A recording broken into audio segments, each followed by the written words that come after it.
Kindly একটু সবাই yes লিখে একটু কমেন্ট করেন। আমি একটু দেখি মানে কে কে আমার কথা শুনছেন এবং আজকে ক্লাসে উপস্থিত আছেন। জি, রুবাই ইসলাম, শুভ কর্মকার, হানিফ মিয়া, সৈয়দ মোহাম্মদ ইয়াসিন, সুমাইয়া আখি। ওকে ওকে ওকে, অনেকেই আছেন। আচ্ছা আচ্ছা। সাদিয়া ইসলাম, ডক্টর শরীফুল ইসলাম, মরিয়ম আক্তার। আচ্ছা। আহ আপনারা সবাই কি 48-এর ব্যাচ? আমি যখন কথা বলবো কেউ একজন রিপ্লাই দিবেন, একজন রিপ্লাই দিলে আমি বুঝতে পারবো যে আপনাদের সাথে আমার কমিউনিকেশনটা ঠিক হচ্ছে। আপনারা কি 48-এর ব্যাচ সবাই? ওকে, জি স্যার, থ্যাংক ইউ। আচ্ছা, আমরা আহ, কথা না বাড়িয়ে শুরু করি। 47-এরও আছেন, সমস্যা নেই। 47 48 ব্যাপার না। ব্যাপার হচ্ছে যে আমি কি টপিক পড়বো এবং এটা আমার কতটুকু ইফেক্টিভ হবে বিসিএস প্রস্তুতির জন্য, সেটা হলো মূল বিষয়। আমরা কথা না বাড়িয়ে শুরু করি। আমরা 6:30টার দিকে নামাজের বিরতি দিব 10 মিনিটের। তার আগে আমরা একটু বেসিক কিছু বিষয় নিয়ে আলোচনা করি। আজকে আমরা লেকচার 1 পড়বো, তাই তো? আহ কেউ একজন বলেন লেকচার 1 তো, তাই না? আমাকে বলা হলো লেকচার 1, মানে বাংলা ব্যাকরণ লেকচার 1, মানে ধ্বনি তত্ত্ব। এটাই পড়বো আমরা আজকে। আমি একটু বিগত বছরগুলোতে কি কি প্রশ্ন আসছে সেটা একটু অ্যানালাইসিস করবো আমরা। কারণ এই এই লেকচারটা থেকে মানে প্রতি বছর বিসিএস এ এভারেজে 2টা থেকে 3টা প্রশ্ন আসে। আমরা গত বিসিএস এ দেখলাম যে স্বরধ্বনি থেকে 2টা প্রশ্ন আসছে। এর আগের বিসিএস এ 45-এ দেখলাম এখান থেকে 4টা প্রশ্ন আসছে। তো এভাবে করে দেখা যায় যে আমি যদি 35 থেকে এ পর্যন্ত এই বিসিএস গুলোকে স্ট্যান্ডার্ড ধরি, মানে 35-এর আগে আমার যাওয়ার প্রয়োজন নেই, কারণ 35-এর আগে এক প্রশ্নের প্যাটার্ন একরকম ছিল। 35 থেকে এই বর্তমান পর্যন্ত এই যে 12টা বা 13টা বিসিএস হলো, যে কয়টাই হলো, এই বিসিএস গুলোতে দেখা যায় যে এই লেকচার থেকে সবচেয়ে বেশি প্রশ্ন আসছে। 1 নাম্বার লেকচার সবচেয়ে বড় লেকচার, এবং আমরা একটু কৌশলে সংক্ষেপে পড়বো এবং যে জিনিসগুলো আমাদের একান্তই দরকার আমরা সেগুলোই পড়বো। অহেতুক কিছু পড়বো না যেগুলো আমার প্রয়োজন নেই, কারণ আমরা সবাই জানি এখানে যারা ক্লাস করতে আসছে সবাই হচ্ছে পরীক্ষায় পাশ করতে চাই। কেউ জ্ঞান অর্জন করতে চাই না। জ্ঞান অর্জন যদি করতে চাই তাহলে এই ক্লাস সারা রাতেও শেষ হবে না। আর যদি পরীক্ষায় পাশ করতে চাই তাহলে নির্দিষ্ট সময়ের মধ্যেই ক্লাস শেষ হবে। তো কেউ একজন বলেন তো, কি পরীক্ষায় পাশ করতে চান না জ্ঞান অর্জন করতে চান? আপনাদের মোটিভটাকে জেনে নেই। জ্ঞান অর্জন করা এক জিনিস, পরীক্ষায় পাশ আরেক জিনিস। পাশ, গুড। নুসরাত জাহান মুক্তা লিখেছেন পরীক্ষায় পাশ। অবশ্যই আমরা পরীক্ষায় পাশ করতে চাই, কারণ পড়াশোনার ক্ষেত্রে আমরা সবাই স্বার্থপর। পরীক্ষায় যা আসবে, যা প্রয়োজন তাই পড়ি, অহেতুক কিছু আমরা পড়ি না। যেহেতু সামনে আমাদের 48-এর পরীক্ষা আছে, তো সুতরাং আহ হচ্ছে আমরা পরীক্ষা পাশের জন্যই পড়বো। কেউ লিখছেন জব পেতে চাই, গুড। প্রিলি টিকান না, আচ্ছা ওকে, ঠিক আছে, সমস্যা নাই। প্রিলিমিনারিতে টেকা কোনো ব্যাপার না, এটা খুবই ইজি, কারণ একবার টিকলে বারবার আপনি টিকবেন। আর একবার ফেল করলে, প্রস্তুতি না থাকলে বারবার ফেল করবেন। প্রস্তুতি একবার নিতে হবে ভালো করে, ঠিক আছে? তাহলে আমরা একটু দেখি এই লেকচার থেকে কিছু কিছু টপিক আমি আজকে পড়াবো। কিছু কিছু টপিক আপনারা বই দেখে পড়বেন, এগুলো পড়ানোর কিছু নাই। আমি দেখতে চাই 35 থেকে এ পর্যন্ত এখান থেকে কোন কোন টপিক থেকে প্রশ্ন আসছে। তাহলে আমরা একটু লিখি। এটা হচ্ছে ধ্বনি তত্ত্ব। ধ্বনি তত্ত্ব, এখান থেকে প্রশ্নগুলো একটু লিখি আমরা। প্রথমে হচ্ছে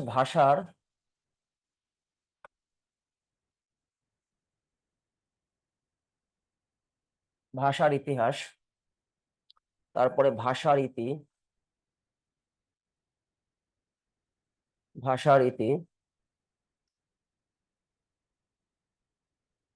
ব্যাকরণ গ্রন্থ,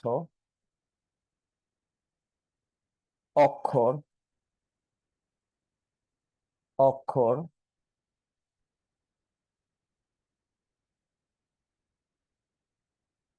স্বরধ্বনি,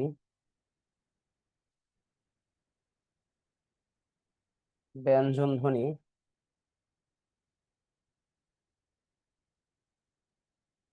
যুক্ত বর্ণ, মাত্রা, যুক্ত বর্ণ, মাত্রা, বাকযন্ত্র,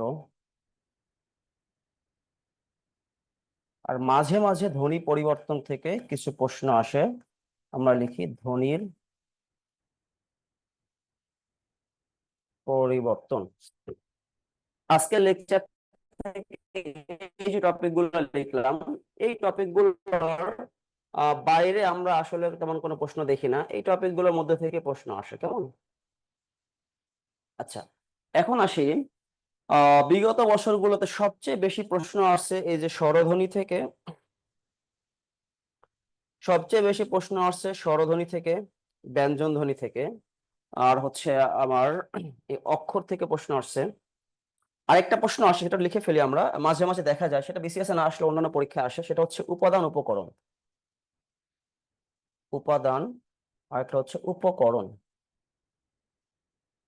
উপাদান উপকরণ, এরকম প্রশ্ন প্রায় দেখি আমরা, ভাষার উপাদান কি, উপকরণ কি, শব্দের মৌলিক উপাদান কি, ক্ষুদ্রতম একক কি, তাই না? এরকম প্রশ্ন প্রায় দেখা যায়। তো এই টপিক গুলোর মধ্যে আজকের ক্লাসে আমরা কয়েকটা টপিক আপনারা নিজেরা পড়বেন, যেমন দেখেন যুক্ত বর্ণ, মাত্রা, বাকযন্ত্র, ব্যাকরণ গ্রন্থ, ঠিক আছে? এই যে চারটা টপিক আমি হচ্ছে মার্ক করলাম। দেখেন ব্যাকরণ গ্রন্থ, বাংলা ভাষার প্রথম ব্যাকরণ কে লিখেছে, ইংলিশে প্রথম কে লিখেছে, পর্তুগিজ ভাষায় প্রথম কে লিখেছে, এগুলো কিন্তু আপনারা লেকচার শিটে পাবেন, বিভিন্ন বইয়ে পাবেন। যেমন দেখবেন 45-এ একটা প্রশ্ন আসছে, প্রথম বাংলা ব্যাকরণের রচয়িতাকে। আমরা জানি ম্যানুয়েল দা আশুম্পসাও, পর্তুগিজ ভাষায় লিখেছিলেন। এই প্রশ্নটা কিন্তু 45 বিসিএস এ আসছে। তো সুতরাং এখান থেকে প্রশ্ন আসতে পারে, এটা আমরা বই দেখে পড়ে নিব। যুক্ত বর্ণ, যুক্ত বর্ণ থেকে এ যাবত দুইটা প্রশ্ন আসছে, যেমন এরকম একটা আসছিল যে এটা কি যুক্ত বর্ণ আছে, এটা হচ্ছে উষ্ণ লিখি আমরা, আছে স প্লাস মূর্ধন্য নয়। এরকম একটা আসছিল ব্রহ্মপুত্র লিখি আমরা, এখানে আছে হচ্ছে হ প্লাস ম। এরকম কিছু জটিল যুক্ত বর্ণ আছে যেগুলো সচরাচর ভুল হওয়ার সম্ভাবনা থাকে। তো এই যুক্ত বর্ণগুলো আমরা প্র্যাকটিস করব বই দেখে, কারণ সচরাচর সবাই আমরা বাংলা লিখি, আর যেহেতু আমাদের বাংলা ভাষী মানুষ, সুতরাং যুক্ত বর্ণগুলো আমরা প্র্যাকটিস করব। মাত্রা, কোন বর্ণে কয়টা মাত্রা, পূর্ণ বা পূর্ণ মাত্রা, অর্ধমাত্রা, মাত্রাহীন, এগুলো আছে, মুখস্থ করতে হবে, জাস্ট এখানে বোঝার কিছু নাই। এরপরে আসেন বাকযন্ত্র, ধ্বনি উচ্চারণের যে মানে হচ্ছে বাক প্রত্যঙ্গ গুলো আছে, যেগুলো দিয়ে ধ্বনিকে আমরা উচ্চারণ করি, তাকে বলা হয় বাকযন্ত্র। তো বাকযন্ত্রের অংশ কি কি, একবার পরীক্ষা আসছে, নিচের কোনটি বাকযন্ত্রের অংশ নয়? ফুসফুস থেকে শুরু করে আমাদের এখন ঠোঁট পর্যন্ত, এই এই যা আছে ভিতরে প্রত্যেকটা বাকযন্ত্রের অংশ। এগুলো সুন্দর করে শীটের ভিতরে দেওয়া আছে, ওরা বলে শীট গুলো কিন্তু খুবই চমৎকার। এবং আপনারা জানেন যে বাংলা ব্যাকরণটা কিন্তু একটু চেঞ্জ হয়েছে, যেমন আমরা এই ব্যাকরণটা পড়বো হচ্ছে প্রমিত ব্যাকরণ, এবং প্রমিত ব্যাকরণে আবার অনেক কিছু কভার করবে না, এই জন্য আমরা প্রচলিত ব্যাকরণ এবং প্রমিত ব্যাকরণ দুইটার সংমিশ্রণে পড়বো। এবং যেখানে দেখবো যে হচ্ছে একটু বিতর্ক বা ঝামেলা আছে, সেক্ষেত্রে অবশ্যই প্রমিত ব্যাকরণটা অগ্রাধিকার পাবে। আমার কথা ক্লিয়ার? এবং এই ব্যাকরণের যে আমার যে 10টা ক্লাস বা 8টা ক্লাস আছে, এই ক্লাসগুলো অবশ্যই আপনারা মনোযোগ দিয়ে করবেন, কারণ এই ক্লাসগুলো পণ্ডিতি করে একা একা বই পড়বেন না, কারণ বিভিন্ন বই পুস্তকে ভুলভাল তথ্য থাকতে পারে, থাকাটাই স্বাভাবিক। এজন্য ক্লাস করবেন, ক্লাস করলে আপনি অথেন্টিক ইনফরমেশনটা পাবেন যে প্রচলিত গ্রামারে এইটা আছে, প্রমিত গ্রামারে এটা আছে। ক্লিয়ার? তাহলে আসেন আমরা এই গ্রন্থ, যুক্ত বর্ণ, মাত্রা, বাকযন্ত্র, এই চারটা টপিক নিজেরা পড়বো, কি পারবেন তো আপনারা? এই চারটা টপিক কি বোঝাতে হবে? এটা প্র্যাকটিসের বিষয়, বলেন তো কেউ একজন। ব্যাকরণ গ্রন্থ কয়েকটা ব্যাকরণ বইয়ের নাম মুখস্থ করবেন, বর্ণগুলো প্র্যাকটিস করবেন, মাত্রা টপিক নিজেরা মুখস্থ করবেন। আহ না লিখেছেন তার মানে কি বুঝবেন না, না বুঝাতে হবে? আচ্ছা, ওকে, সমস্যা নাই, আমি বুঝাবো সবই। এক এক করে আসি, আমার যেটা খুব জরুরি সেটা আমরা দেখি। ভাষার ইতিহাস, ভাষার ইতি, বলতেছেন ক্লাস শুরুর আগেই বলতেছে, আমাদের দায়িত্ব দিয়ে দিচ্ছে আপনারা পড়বেন। আচ্ছা, এরপরে সমস্যা নেই, আমরা আগে মূল জিনিসগুলো দেখি।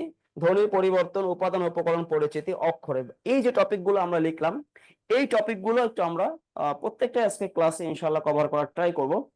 আহ দেখেন, এই 1 নম্বর লেকচারে অনেকগুলো টপিক। এখন আপনার কাজ হচ্ছে যে সবচেয়ে বেশি প্রশ্ন আসে কোন জায়গা থেকে, এই দুইটা টপিক থেকে, স্বরধ্বনি আর ব্যঞ্জনধ্বনি, ম্যাক্সিমাম আলোচনা কিন্তু এখানেই। তো এটা নিয়ে আলোচনা করতে অনেক সময় প্রয়োজন, কারণ এখানে প্রচুর আলোচনা আছে, আমরা এক এক করে শুরু করি। তাহলে আপনারা কি আইডিয়া পেলেন? এই যে টপিকগুলো আমি এখানে লিখলাম, এই প্রত্যেকটা টপিক থেকে বিগত বছরে বিসিএস এ প্রশ্ন আসছে, একটা টপিকও মিস হয় নাই, প্রত্যেকটা টপিক থেকে প্রশ্ন আসছে।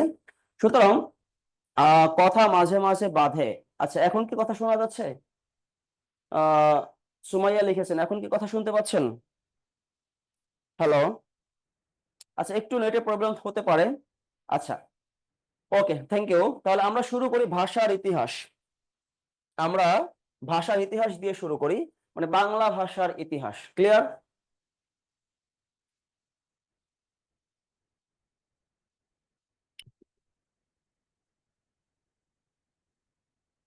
বাংলা ভাষার ইতিহাস, আসেন। আপনারা কি লিখতেছেন? অবশ্যই লিখবেন, কারণ হচ্ছে আহ না লিখলে হয়, আপনি ভিডিও রেকর্ডটা থাকবে, আপনি পরবর্তীতে আবার ক্লাসটা করতে পারবেন, কিন্তু লিখলে যেটা হবে যে আপনি মুখস্থ হয়, কেমন? তাহলে আমরা লিখি বাংলা ভাষার ইতিহাস।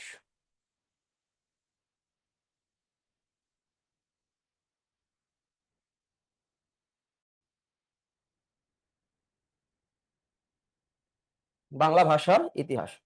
আচ্ছা আবু, ভালো কথা, আমি আপনাদের পরিচয় না দিয়ে ক্লাস শুরু করলাম। আপনাদের সাথে হচ্ছে আমার ক্লাস আগে করেছেন আপনারা, এখানে কেউ আছেন এরকম? না করারই কথা, সবাই নতুন। তো আমি পরিচয়টা দিয়েই শুরু করি, তাহলে সুবিধা হবে। কারণ পরিচয়টা সবার আগে দরকার। এটা প্রবলেম একটু। ওকে। আচ্ছা, আমার নাম হচ্ছে আসিফ মামুন। মামুন নামে আমাকে সবাই চিনে। ওরাকলে পড়াচ্ছি বিগত 3 বছর। এর আগে হচ্ছে বিভিন্ন কোচিং এ ক্লাস নিয়েছি। বিগত 15 বছর ধরে এই এই বাংলা শেখানোর কাজে জড়িত। আমার পড়াশোনা ঢাকা ইউনিভার্সিটি থেকে, আন্তর্জাতিক সম্পর্ক বিভাগ, আইআরএ। আমি আইআরএ পড়েছি, কিন্তু পড়াই বাংলা, কারণ বাংলা আমার ভালো লাগে তাই পড়াই। আর হচ্ছে একটা সরকারি চাকরি করি, আর শুক্র শনিবারে হচ্ছে আপনাদের খেদমত করি। এই যে অফিস করে আসলাম আপনাদের ক্লাস নিতে। আর আমার হোম টাউন হচ্ছে পিরোজপুরে। এই আমার সংক্ষিপ্ত পরিচয়, ঠিক আছে? আচ্ছা, তো দেখেন, আমরা এখন যে ইতিহাসটা পড়বো সেই ইতিহাসটা আমরা নিব ডক্টর মোহাম্মদ শহীদুল্লাহর একটা বিখ্যাত বই আছে, বাঙ্গালা ভাষার ইতিবৃত্ত। সবাই আপনারা নিশ্চয়ই জানেন যে বাঙ্গালা ভাষার ইতিবৃত্ত, এই বইটা খুবই অথেন্টিক এবং খুবই নির্ভরযোগ্য একটা বই। এই বইয়ের মধ্যে উনি একটা বাংলা ভাষার বংশ তালিকা দিয়েছেন।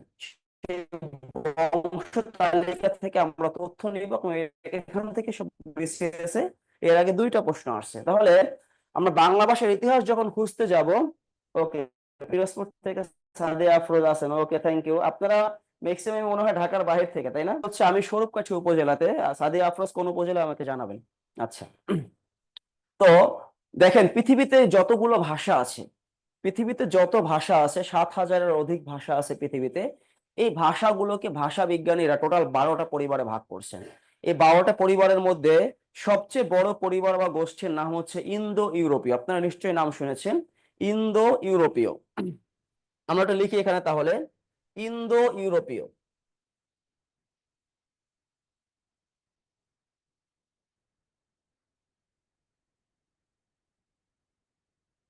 ইন্দো ইউরোপীয়, ইন্দো ইউরোপীয় ভাষা গোষ্ঠী। আচ্ছা, শিকারপুর, পিরোজপুর সদর, ওকে, থ্যাংক ইউ। আচ্ছা, ইন্দো ইউরোপীয় ভাষা গোষ্ঠী, মনে রাখবেন গোষ্ঠী মানে পরিবার। তাহলে ইন্দো ইউরোপীয় কথার অর্থ হচ্ছে ইন্ডিয়া, ইন্দো মানে ইন্ডিয়া, ইন্ডিয়া থেকে ইউরোপ, এই বিশাল অঞ্চল, এই বিশাল অঞ্চলের যতগুলো ভাষা আছে সেই ভাষাগুলো এই পরিবারের অন্তর্ভুক্ত। এবারে ডক্টর মোহাম্মদ শহীদুল্লাহ বলেছেন যে ইন্দো ইউরোপীয় ভাষা গোষ্ঠী 2 ভাগে বিভক্ত। আমরা 2টা ভাগ করে ফেলি এখানে। একটা হচ্ছে কেন্তুম, এখানে লিখি আমরা কেন্তুম। আর একটা হচ্ছে শতম।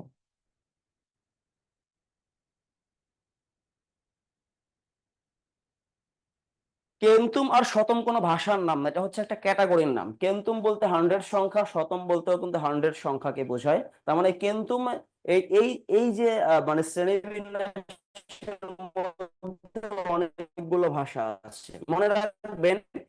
এই শতমের ভাষাগুলো হচ্ছে এশিয়া অঞ্চলের, এশিয়া, খেয়াল করেন, এশিয়া অঞ্চলের ভাষা হচ্ছে শতম। আর কেন্তুম হচ্ছে ইউরোপ অঞ্চলের ভাষা, ইউরোপ, ইউরোপ অঞ্চলের ভাষা হচ্ছে আমার কেন্তুম। এখন বিসিএস পরীক্ষা একটা প্রশ্ন আসছিল, মেবি 2টা শাখা এশিয়ার অন্তর্ভুক্ত। মনে রাখবেন কেন্তুমের প্রধান ভাষা আছে 5টা, আমি একটু লিখে ফেলি ভাষাগুলো। একটা হচ্ছে হিত্তিক, হিত্তিক। তারপরে লেখেন তুখারিক, তুখারিক, গ্রিক, কেল্টিক, আর একটা হচ্ছে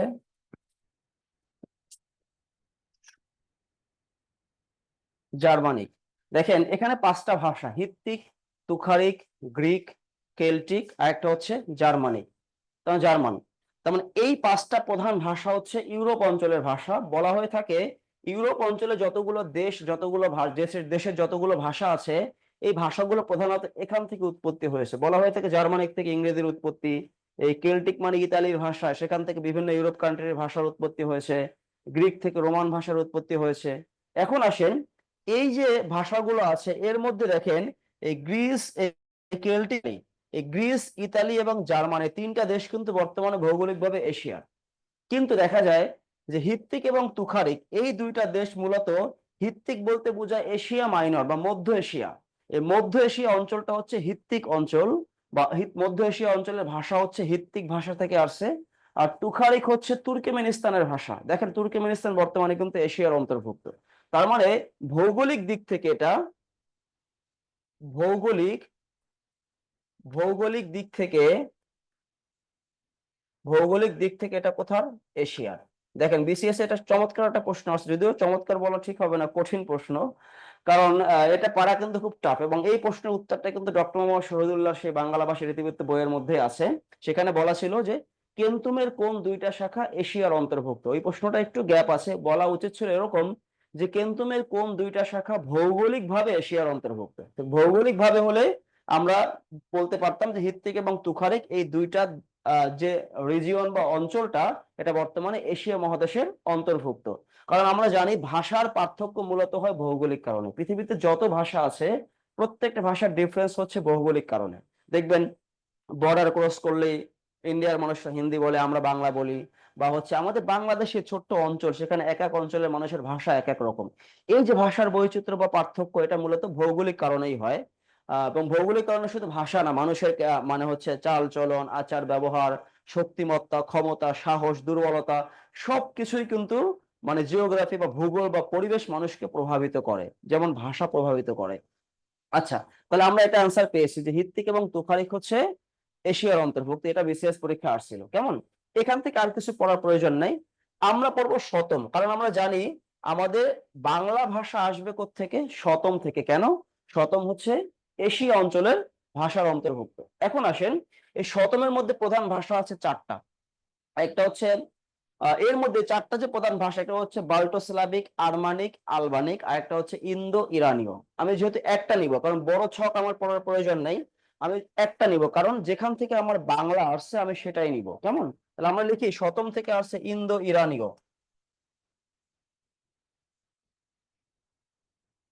ইন্দো ইরানীয় এটা একটা ভাষার নাম, শতম থেকে আসছে ইন্দো ইরানীয়। মনে রাখবেন ইন্দো ইরানীয় বলতে বোঝায় ইন্ডিয়া থেকে ইরান, এই অঞ্চলকে বলা হয় ইন্দো ইরানীয় অঞ্চল বা ভাষা। এখন আমরা জানি পৃথিবীর একটা সেরা জাতি ছিল আর্য জাতি, যারা ইউরোপে বসবাস করছে, এশিয়াতেও বসবাস করেছেন। এবং ইন্দো ইরানীয় এই বিশাল অঞ্চলে বসবাস করতেন আর্য জাতি। কেমন, তো এই জন্য এই ইন্দো ইরানীয় ভাষার অপর নাম হচ্ছে আর্য ভাষা, আর্য। আর এখানে ভাষার নাম দুইটা কারণে হতে পারে, জাতির নাম অনুযায়ীও হতে পারে, বা হচ্ছে স্থানের নাম অনুযায়ীও হতে পারে। তাহলে যদি বলা হয় আর্য ভাষার অপর নাম কি কি হবে, ইন্দো ইরানীয় ভাষা। কেমন, এখন এই আর্য ভাষার তিনটা স্তর আছে, কারণ আর্যরা ছিল যাযাবর জাতি, উপমহাদেশের বেদে বা যাযাবর জাতি মূলত আর্য। এই আর্যদের তিনটা স্তর, এই তিনটা স্তর আমরা একটু লিখে ফেলি, কারণ যাযাবররা কোথাও স্থির না, এরা একরকম অস্থির জাতি। এজন্য আর্য সমাজের বা আর্য জাতির তিনটা শাখা আছে। একটা হচ্ছে ভারতীয় আর্য, লিখে ফেলি আমরা ভারতীয় আর্য। একটা হচ্ছে ইরানীয় আর্য, আর একটা হচ্ছে দারদীয় আর্য। ভারতীয়, ইরানীয় এবং দারদীয়। আমরা 5 মিনিট পরেই হচ্ছে নামাজে বিরতি দিব। তাহলে দেখেন ভারতীয়, ইরানীয় আর একটা হচ্ছে দারদীয় আর্য। কেমন, এখন বলেন আপনারা এই তিনটা আর্য ভাষা এর মধ্যে কোনটা থেকে আমার বাংলা আসতে পারে, কেউ একজন কমেন্টে জানান। নেটওয়ার্ক প্রবলেম, সাউন্ড, সাউন্ড কি ক্লিয়ার শোনা যাচ্ছে এখন? আচ্ছা, আমার নামাজের একটু বিরতি দেই, কেমন, আজান যেহেতু চলতেছে, আমার নামাজের বিরতিতে যাই, কি বলেন? ওকে, ভারতীয়, থ্যাংক ইউ। আচ্ছা, নামাজের বিরতিতে যাই, আমরা নামাজ শেষ করে আমরা 10 মিনিটের বিরতিতে যাই, 6টা 25 বাজে। আমরা 6টা 35-এ শুরু করব। ওকে, একটু বিরতি। সবাই রেডি তো? আমার কথা শুনছেন? ওকে, ইসরাত জাহান লিখছেন, ঠিক আছে, থ্যাংক ইউ। তাহলে শুরু করি আমরা। আশা করি নামাজ হয়ে গেছে, 7:40-42 বাজে। ওকে, আচ্ছা দেখেন, আমরা এই পর্যন্ত আসছিলাম যে ইন্দো ইরানীয় বা আর্য ভাষার তিনটা স্তর আছে বা তিনটা শাখা আছে। একটা ভারতীয় আর্য, ইরানীয় আর্য, দারদীয় আর্য। এখানে ভারতীয় সবগুলোতে আর্য লিখে রাখতে পারেন, আর্য, এটাও আর্য, এটাও আর্য। এখন দেখেন, আপনারা বলেছেন ভারতীয় আর্য থেকে বাংলা ভাষার উৎপত্তি। অবশ্যই, কারণ বাংলা ভাষার যে কোনো ইতিহাস খুঁজতে গেলে আগে খুঁজতে হবে উপমহাদেশের ইতিহাস। তাহলে ভারতবর্ষের আর্যদের ভাষার নাম ভারতীয় আর্য, ইরানের আর্যদের ভাষার নাম ইরানীয় আর্য, আর দারদীয় আর্য মূলত হচ্ছে পাকিস্তানের কাশ্মীর, বেলুচিস্তান, পাঞ্জাব ওই অঞ্চলের আর্য যারা ছিলেন তাদের ভাষার নাম হচ্ছে দারদীয় আর্য, যদি এটা অত ইম্পর্টেন্ট না। এখন আসেন, এই ভারতবর্ষে যে আর্যরা এসেছেন, আমরা জানি ভারতবর্ষে আর্যদের আগমন খ্রিস্টপূর্ব প্রায় 1500 অব্দের দিকে ভারতবর্ষে আর্যরা আসেন। খেয়াল করেন, এখানে কয়েকটা জিনিস মনে রাখতে হবে। ভারতীয় আর্য যারা ছিলেন এদের ভাষার নাম হচ্ছে বৈদিক ভাষা। তুমি একটু লিখে ফেলে এখানে, বৈদিক ভাষা। তার মানে ভারতবর্ষে আর্যদের আগমন ঘটে খ্রিস্টপূর্ব 1500 অব্দ। অব্দ মানে বছর। এটা এটা মতভেদ আছে, খ্রিস্টপূর্বাব্দ যে কোনো সময় নিয়ে মতভেদ আছে, তবে অথেন্টিক তথ্য হচ্ছে 1500। এখন আপনারা একটু বলেন তো, ভারতবর্ষে একটা প্রাচীন সভ্যতা ছিল, তার নাম সিন্ধু সভ্যতা।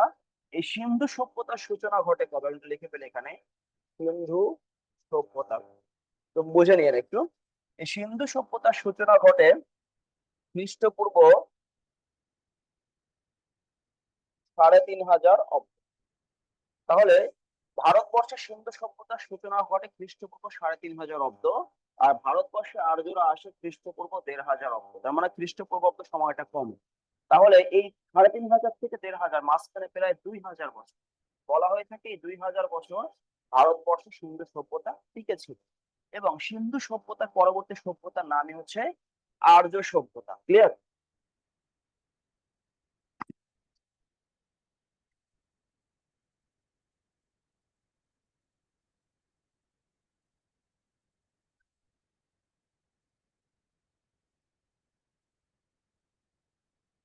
সাউন্ড কি ক্লিয়ার শুনতে পাচ্ছেন না? আমি একটু জোরে বলবো, এখন শুনতে পাচ্ছেন? সাউন্ড ক্লিয়ার শুনতে পাচ্ছেন? একদমই না? কম হচ্ছে? আচ্ছা, সাউন্ড কি কম হচ্ছে? হ্যালো,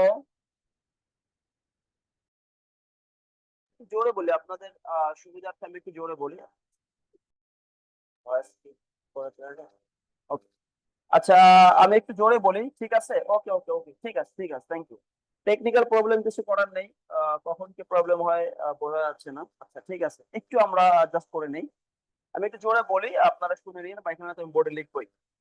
তাহলে দেখেন, আহ সিন্ধু সভ্যতার সূচনা থেকে আর্যদের আগমন, এই মাঝখানের 2000 বছর ভারতবর্ষে সিন্ধু সভ্যতা টিকে ছিল।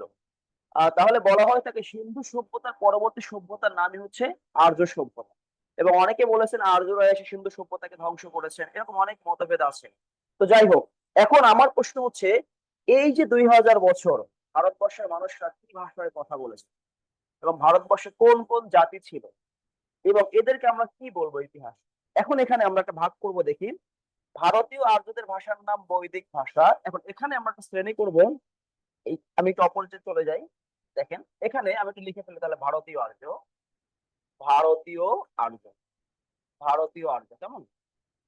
ভারতীয় আর্য, এখানে দুইটা শ্রেণী করতে হবে। একটা হচ্ছে বৈদিক, আমরা লিখেছি বৈদিক, বৈদিক ভাষা, এই ভাষা বৈদিক ভাষা।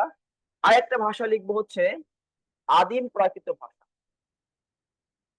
আদিম প্রাকৃত ভাষা বা অনার্য ভাষা, অনার্য ভাষা। আরেকটা নাম আছে প্রাচীন ভারতীয় আর্য ভাষা, প্রাচীন ভারতীয় আর্য ভাষা। মনে রাখবেন, ভারতীয় আর্যদের ভাষা বৈদিক ভাষা, কিন্তু ওই সময়ে ডক্টর মোহাম্মদ শহীদুল্লাহ বলেছেন ভারতবর্ষে যখন আর্যরা আসে বৈদিক ভাষা নিয়ে, ওই সময় ভারতবর্ষে অনেক লোক ছিল, তাহলে তাদেরকে আমরা কি বলবো, তাদের ভাষাতে কি বলবো? তো এই ভারতবর্ষের যারা আদিম অধিবাসী ছিল এদের ভাষাকে বলেছেন আদিম প্রাকৃত, অনার্য বা প্রাচীন ভারতীয় আর্য। এরা কারা? এরা হচ্ছে অনার্যরা। অনার্য বলতে আমরা কাদেরকে বুঝি? অনার্যদের চারটা শ্রেণী, একটা হচ্ছে দ্রাবিড়, একটা হচ্ছে অস্ট্রিক, একটা হচ্ছে নেগ্রিটো, আর একটা হচ্ছে ভোট চিনীয়। ভোট চিনীয়, ঠিক আছে? ভোট চিনীয়। ভোট থেকে মঙ্গোলীয় বলা যায়, মঙ্গোলীয়, আপনারা ইতিহাসে পড়েছেন। মঙ্গোলীয় তো বুঝে নিয়েন। দেখেন, এই যে চারটা জাতি, দ্রাবিড়, অস্ট্রিক, নেগ্রিটো, ভোট চিনীয়, এই চারটা জাতিকে বলা হয় অনার্য। এবার ডক্টর মোহাম্মদ শহীদুল্লাহ এখানে একটু ক্লাসিফিকেশন এরকম করেছেন যে এই আর্যরা কিন্তু এই বৈদিক ভাষা যে আর্যরা নিয়ে আসে, বৈদিক ভাষার অপর নাম কিন্তু আর্য ভাষা, এটাকে আর্য ভাষাও বলা যাবে। তা আর্যদের ভাষার নাম হচ্ছে বৈদিক। আর্যরা হচ্ছে ভিন দেশে, অন্য দেশ থেকে আসছে। কিন্তু আর্যদের আগমনের পূর্বে, সিন্ধু সভ্যতার সূচনা থেকে এই আর্যদের আগমনের পূর্ব পর্যন্ত এই 2000 বছর ভারতবর্ষের প্রধান জাতি ছিল এই চারটা: দ্রাবিড়, অস্ট্রিক, নেগ্রিটো, ভোটচিহ্ন। এই চারটা জাতিকে তিনি নাম দিয়েছেন কি? অনার্য। তাহলে অনার্যদের ভাষা কি? আদিম প্রাকৃত ভাষা, বা অনার্য ভাষাও বলা যায়, বা বলা যায় প্রাচীন ভারতীয় আর্য ভাষা। এই প্রাচীন কথাটা আছে, প্রাচীন মানে আর্যদের আগমনের পূর্বে যারা ছিল তাদেরকে ইন্ডিকেট করে। ক্লিয়ার? এখন আসেন, এই চারটার মধ্যে নোট লিখবেন আপনারা। এক নম্বরে দ্রাবিড়। দ্রাবিড়ের ক্ষেত্রে লিখবেন ভারতবর্ষের সবচেয়ে প্রাচীন জাতি হচ্ছে দ্রাবিড়, এবং সিন্ধু সভ্যতার গোড়াপত্তন করেছে দ্রাবিড়রা, মানে সিন্ধু সভ্যতা শুরু করেছে কারা? দ্রাবিড়রা। আচ্ছা, আর অস্ট্রিকের ক্ষেত্রে বিশেষ একটা প্রশ্ন আসছিল যে বাংলাদেশের আদিম অধিবাসীদের ভাষা কি? মানে উপমহাদেশের বা বাংলাদেশ যাই বলেন না কেন, যে উপমহাদেশের বা বাংলাদেশের আদিম অধিবাসীদের ভাষা কি? অস্ট্রিক। আপনারা ইতিহাসে পড়েছেন বাঙালি জাতির প্রধান অংশ আসছে থেকে, সেটাও কিন্তু অস্ট্রিক থেকে আসছে। এবং আমাদের বাংলাদেশের মানুষের রক্তে যে অনার্যদের প্রভাব আছে, সেই অনার্যদের মধ্যে সবচেয়ে বেশি প্রভাব তাদের অস্ট্রিক। তাহলে অস্ট্রিকরা এরা অনার্য। কেমন? তাহলে এই চার শ্রেণীর জাতি, এদের ভাষার নাম হচ্ছে অনার্য ভাষা বা আদিম প্রাকৃত ভাষা বা প্রাচীন ভারতীয় আর্য ভাষা। এখন এতটুকু ক্লিয়ার তো সবাই? সবাইকে এতটুকু ক্লিয়ার? আমি ভারতীয় আর্য থেকে দুইটা শ্রেণী বিন্যাস করেছি, একটা হচ্ছে বৈদিক আর একটা হচ্ছে আদিম প্রাকৃত। কেমন? যদি এটা অনুমান নির্ভর কথা, ডক্টর মোহাম্মদ শহীদুল্লাহ এগুলোকে অনুমান করেছেন, কারণ এটা তো অনেক আগের ইতিহাস, এটা অনুমান করেছেন। আচ্ছা, এতটুকু সবাই ক্লিয়ার তো? লেখাটা একটু স্পষ্ট লিখবো? ওকে। আপনার এতটুকু ক্লিয়ার কিনা সেটা একটু আমাকে জানান। বৈদিক আর হচ্ছে প্রাচীন ভারতীয় আর যতটুকু ক্লিয়ার? ওকে। এখন আসেন, এই বৈদিক ভাষা অনেক দুর্বোধ্য, কঠিন ছিল। এবার ওই সময় কিছু পণ্ডিতরা এই বৈদিক ভাষাকে রিফর্ম করলো বা সংস্কার করলো, করে তারা একটা নতুন একটা ভাষা তৈরি করলো। তার নাম হচ্ছে সংস্কৃত ভাষা।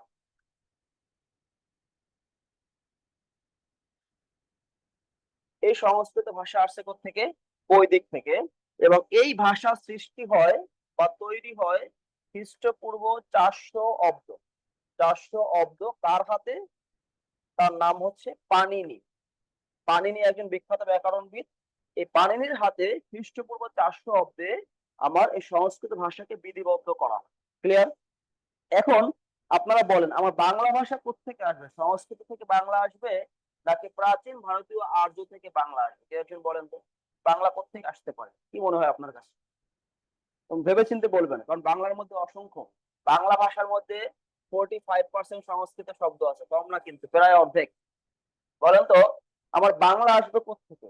উত্তরাধিকার সূত্রে আমার বাংলা কোত্থেকে আসবে? এখান থেকে বাংলা আসবে নাকি সংস্কৃত থেকে বাংলা আসবে? এই যে মতভেদ শুরু হয়ে গেছে আপনাদের ভিতরে, সামনে আরো মতভেদ আছে। কেউ লিখেছেন সংস্কৃত, কেউ লিখেছেন প্রাচীন আর্য। বই পুস্তকে আমরা পড়ে থাকি প্রাচীন ভারতীয় আর্য ভাষার একটা পরবর্তী স্তর আছে, এটাকে বলা হয় কথ্য ভারতীয় আর্য। কথ্য ভারতীয় আর্য ভাষা, কথ্য ভারতীয় আর্য। তো প্রাচীন ভারতীয় আর্য আছে, নব্য ভারতীয় আর্য আছে, কথ্য ভারতীয় সর্বশেষ পর্যায়ে কথ্য ভারতীয় আর্য। আমার বাংলা মূলত আসছে এই অনার্য থেকে, কারণ আমার বাংলা ভাষার সম্পর্ক উপমহাদেশের মাটির সাথে, মানে উপমহাদেশের আদিম অধিবাসীদের সাথে। তারা কারা? তারা হচ্ছে কারা? অনার্যরা। আর আর্যরা কারা? হিন্দেশ। এখন বলতে পারেন, তাহলে বাংলার মধ্যে সংস্কৃত ঢুকলো কি করে? সেটার কারণ হচ্ছে সাহিত্য চর্চা। বাংলা সাহিত্যিক, মানে বাংলা ভাষার প্রধান সাহিত্যিক যারা রয়েছেন, তারা সংস্কৃত থেকে সাহিত্যের উপকরণ নিয়েছেন। বা অনেক পণ্ডিত রয়েছেন বাংলার পাশাপাশি সংস্কৃত চর্চা করেছেন। এই সাহিত্য চর্চা, উপকরণ দেওয়া নেওয়া, এই বিভিন্ন কারণে বাংলার মধ্যে 45% সংস্কৃত শব্দের প্রবেশ ঘটেছে। কিন্তু উত্তরাধিকার সূত্রে সংস্কৃত থেকে বাংলা আসে না। তার সবচেয়ে বড় প্রমাণ কি জানেন? এই সংস্কৃত ভাষা কিন্তু আর্টিফিশিয়াল ল্যাঙ্গুয়েজ। এই ভাষায় কেউ কোনোদিন কথা বলে না, শুধু লিখেছে। কারণ সংস্কৃত ভাষা এটা কৃত্রিম ভাষা, এটা লেখার ভাষা, মুখের ভাষা না। কিন্তু আপনার বাংলা কি শুধু কি লেখার ভাষা? আপনার বাংলা ভাষা ন্যাচারাল ল্যাঙ্গুয়েজ, আপনি বাংলায় লেখেন প্লাস বলেন। সুতরাং একটা আর্টিফিশিয়াল ল্যাঙ্গুয়েজ থেকে কখনো ন্যাচারাল ল্যাঙ্গুয়েজে জন্ম হতে পারে না। ক্লিয়ার? এবং সংস্কৃত ভাষা করতে সীমাবদ্ধ, এটা হচ্ছে ন্যাচারাল নয়। সুতরাং বোঝাই যাচ্ছে সংস্কৃত থেকে উত্তরাধিকার সূত্রে বাংলা আসেনি। আবার এই পাণিনির যে ব্যাকরণ আছে, একটা একটা বিখ্যাত ব্যাকরণ বই আছে, লিখতে পারেন অষ্টাধ্যায়ী। এই বইটার নাম লেখেন অষ্টাধ্যায়ী। অষ্টাধ্যায়ী, এই অষ্টাধ্যায়ী একটা বিখ্যাত ব্যাকরণ বই আছে পাণিনির।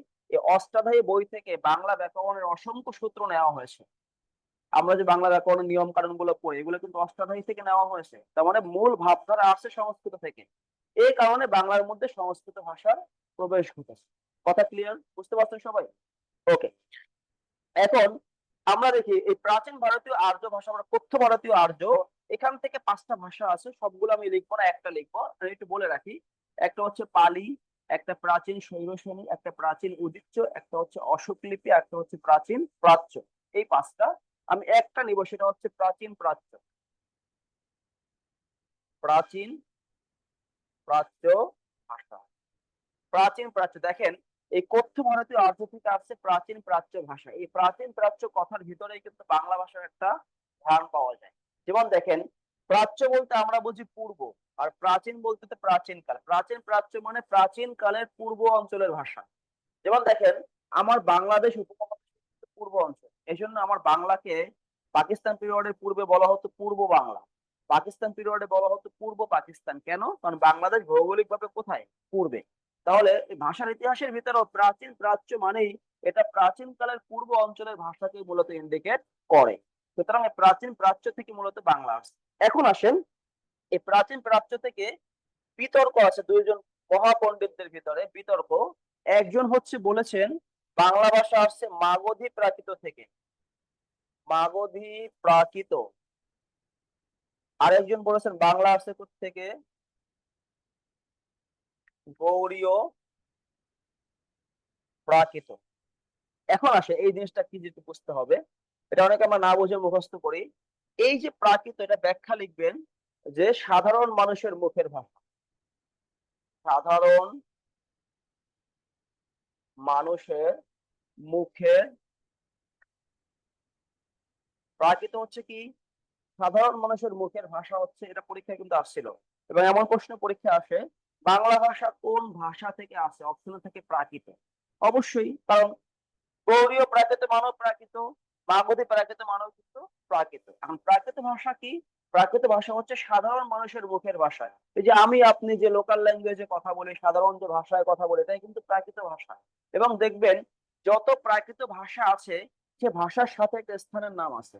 যেমন দেখেন, গৌড় একটা জায়গার নাম, তার মানে গৌড় অঞ্চলের সাধারণ মানুষের মুখের ভাষা গৌড়ীয় প্রাকৃত।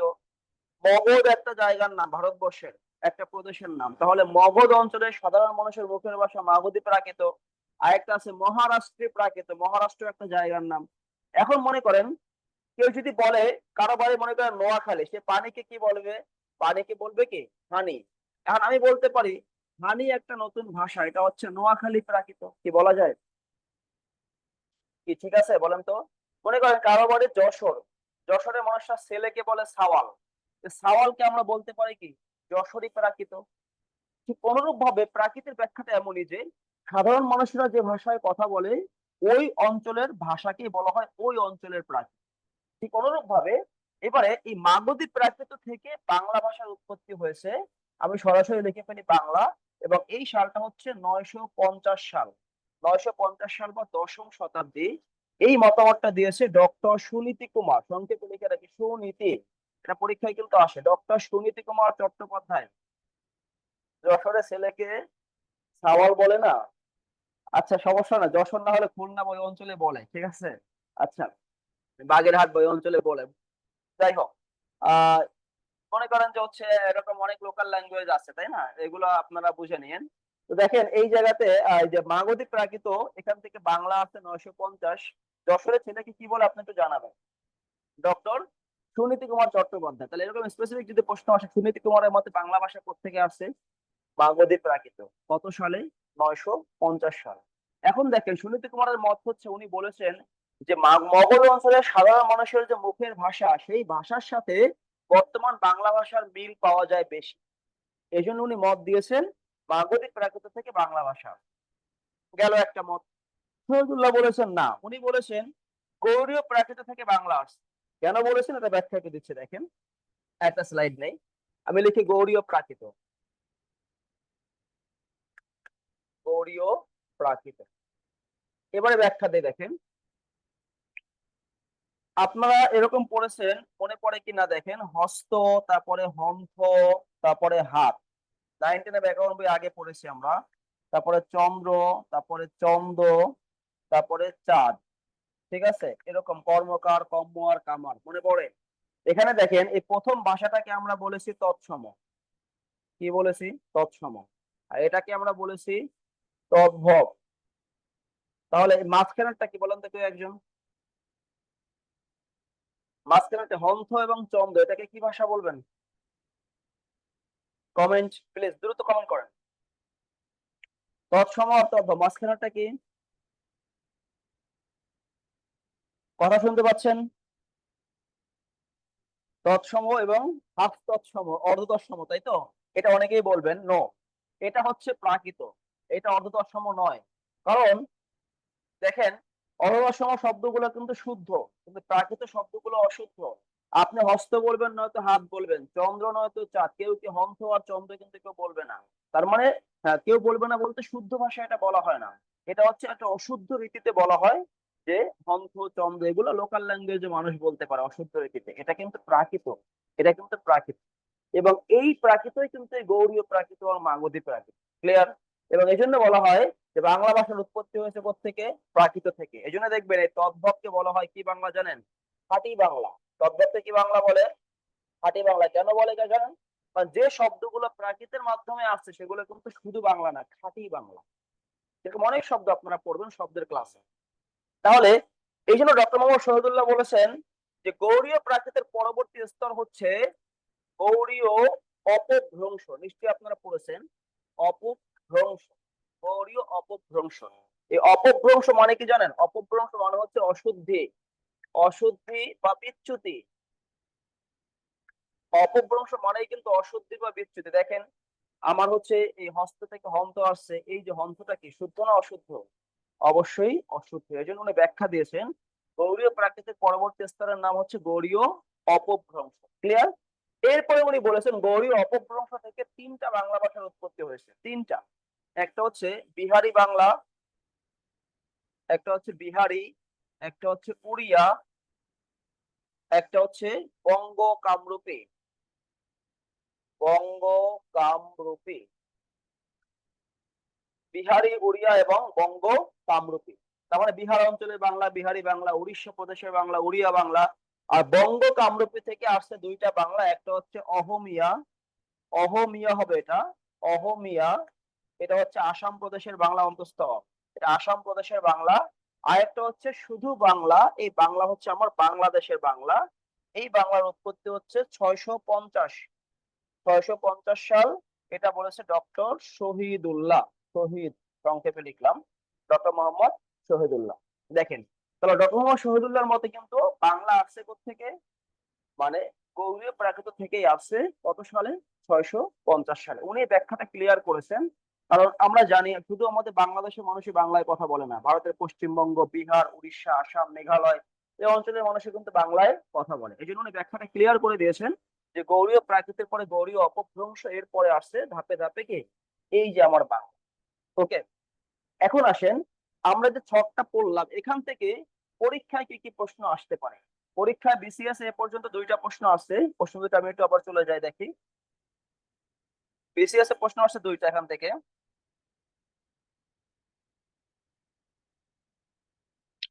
প্রথম প্রশ্ন ছিল কেন্তুমের কোন দুইটা শাখা এশিয়ার অন্তর্ভুক্ত? আমরা পড়লাম ভিত্তিক এবং তুখারি। আর একটা প্রশ্ন ছিল আহ এই যে বাংলাদেশের আদিম অধিবাসী বা বাংলাদেশের আদিম অধিবাসীদের মূল ভাষা আসছে কোত্থেকে? অস্ট্রিক থেকে, এটা আমরা পড়লাম। এখন এছাড়াও এখানে কি কি প্রশ্ন আসতে পারে আমি এক এক করে প্রশ্নগুলো বলে যাই। দেখো, প্রথম প্রশ্ন হচ্ছে বাংলা ভাষা কোন ভাষা গোষ্ঠীর অন্তর্ভুক্ত? প্রশ্ন করি আর মার্ক দিয়ে দেখেন, আপনারা না বুঝলে পরে আমাকে বলবেন। দেখেন আমি হচ্ছে এটা ব্যবহার করি। যেমন দেখেন, বাংলা ভাষা কোন ভাষা গোষ্ঠীর অন্তর্ভুক্ত? কি হবে? ইন্দো ইউরোপীয়। এই ভাষা গোষ্ঠীর অস্তিত্ব ছিল খ্রিস্টপূর্ব 5000 অব্দ। আপনারা জানেন 5000 অব্দ মানে কি?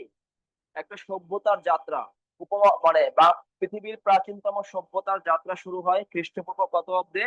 5000 অব্দ। সেখান থেকে ধাপে ধাপে 650 সালে আমরা চলে এসেছি। দীর্ঘ 6000 বছরের একটা ইতিহাস এখানে সংক্ষেপে। তাহলে প্রথমে এটা গেল। এবার যদি বলা হয় কিন্তু ইউরোপীয়র মধ্যে আসতে পারে নিচের কোনটা কেন্তুমের অন্তর্ভুক্ত, সেটা আসলে আমরা এখান থেকে পারবো।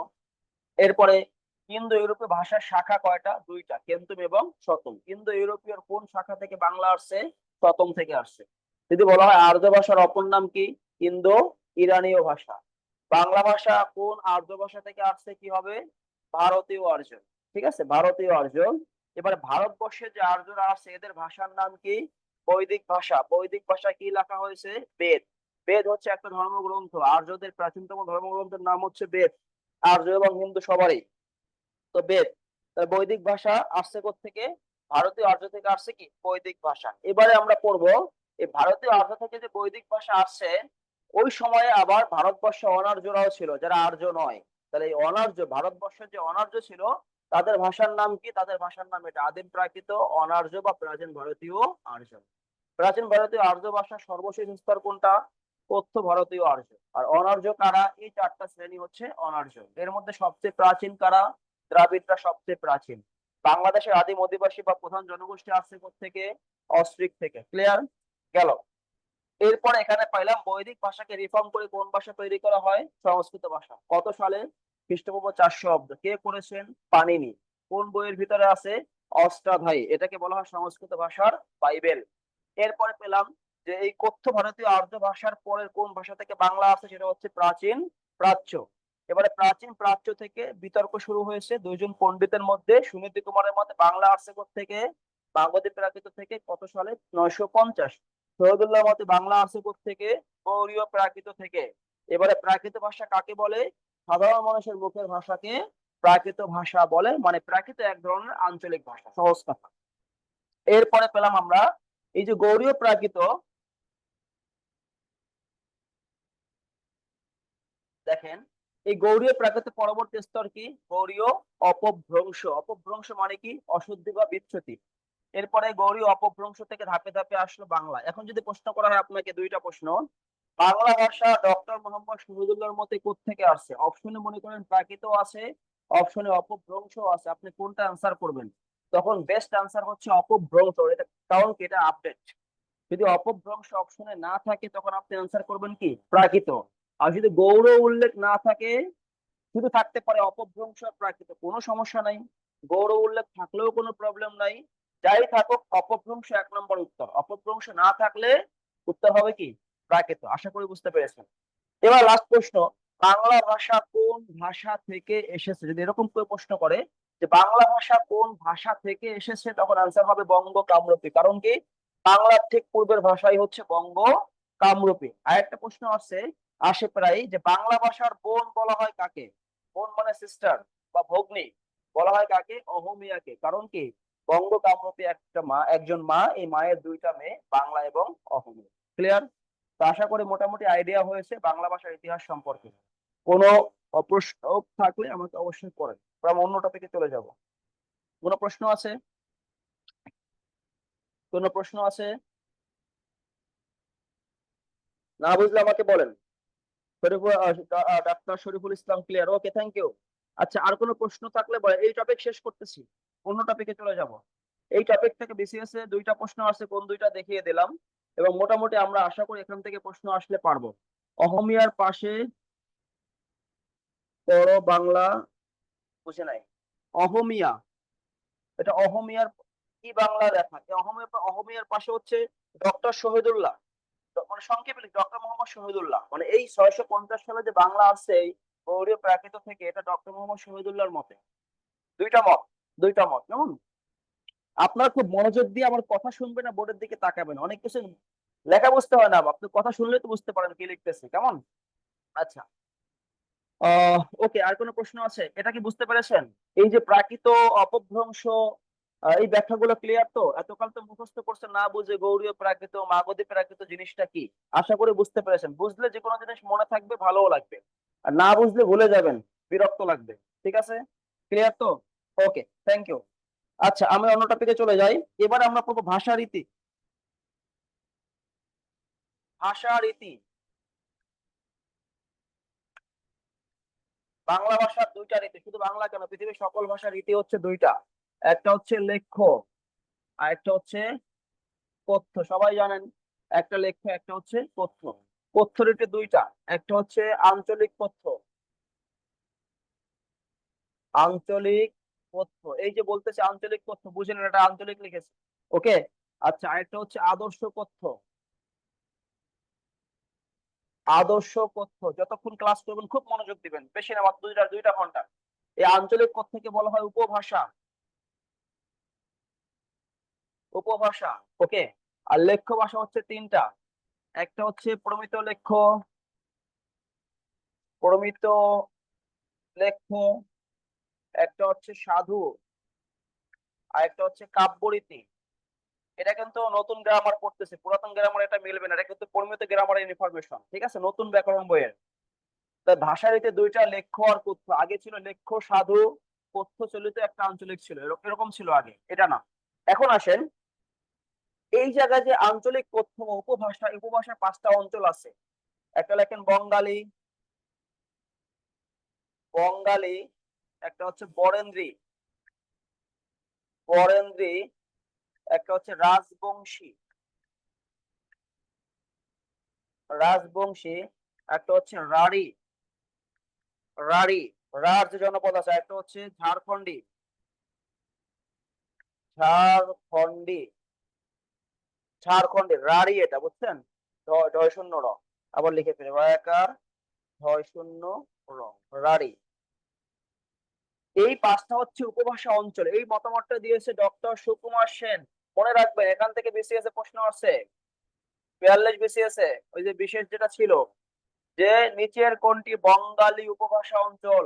ভালো করে বুঝেন, উপভাষা হচ্ছে আঞ্চলিক ভাষা, পৃথিবীর সকল ভাষায় বিদ্যমান। এটা নোট লিখে রাখেন, বা আমি বলে দেই, এখানে 1 নাম্বার দিবেন, এটা দিবেন 2 নাম্বার, ঠিক আছে, এটা দিবেন 3 নাম্বার, দিয়ে নোট লিখবেন। 1 নম্বরে লিখবেন পৃথিবীর সকল, আপনারা লেখেন পৃথিবীর সকল ভাষায় বিদ্যমান।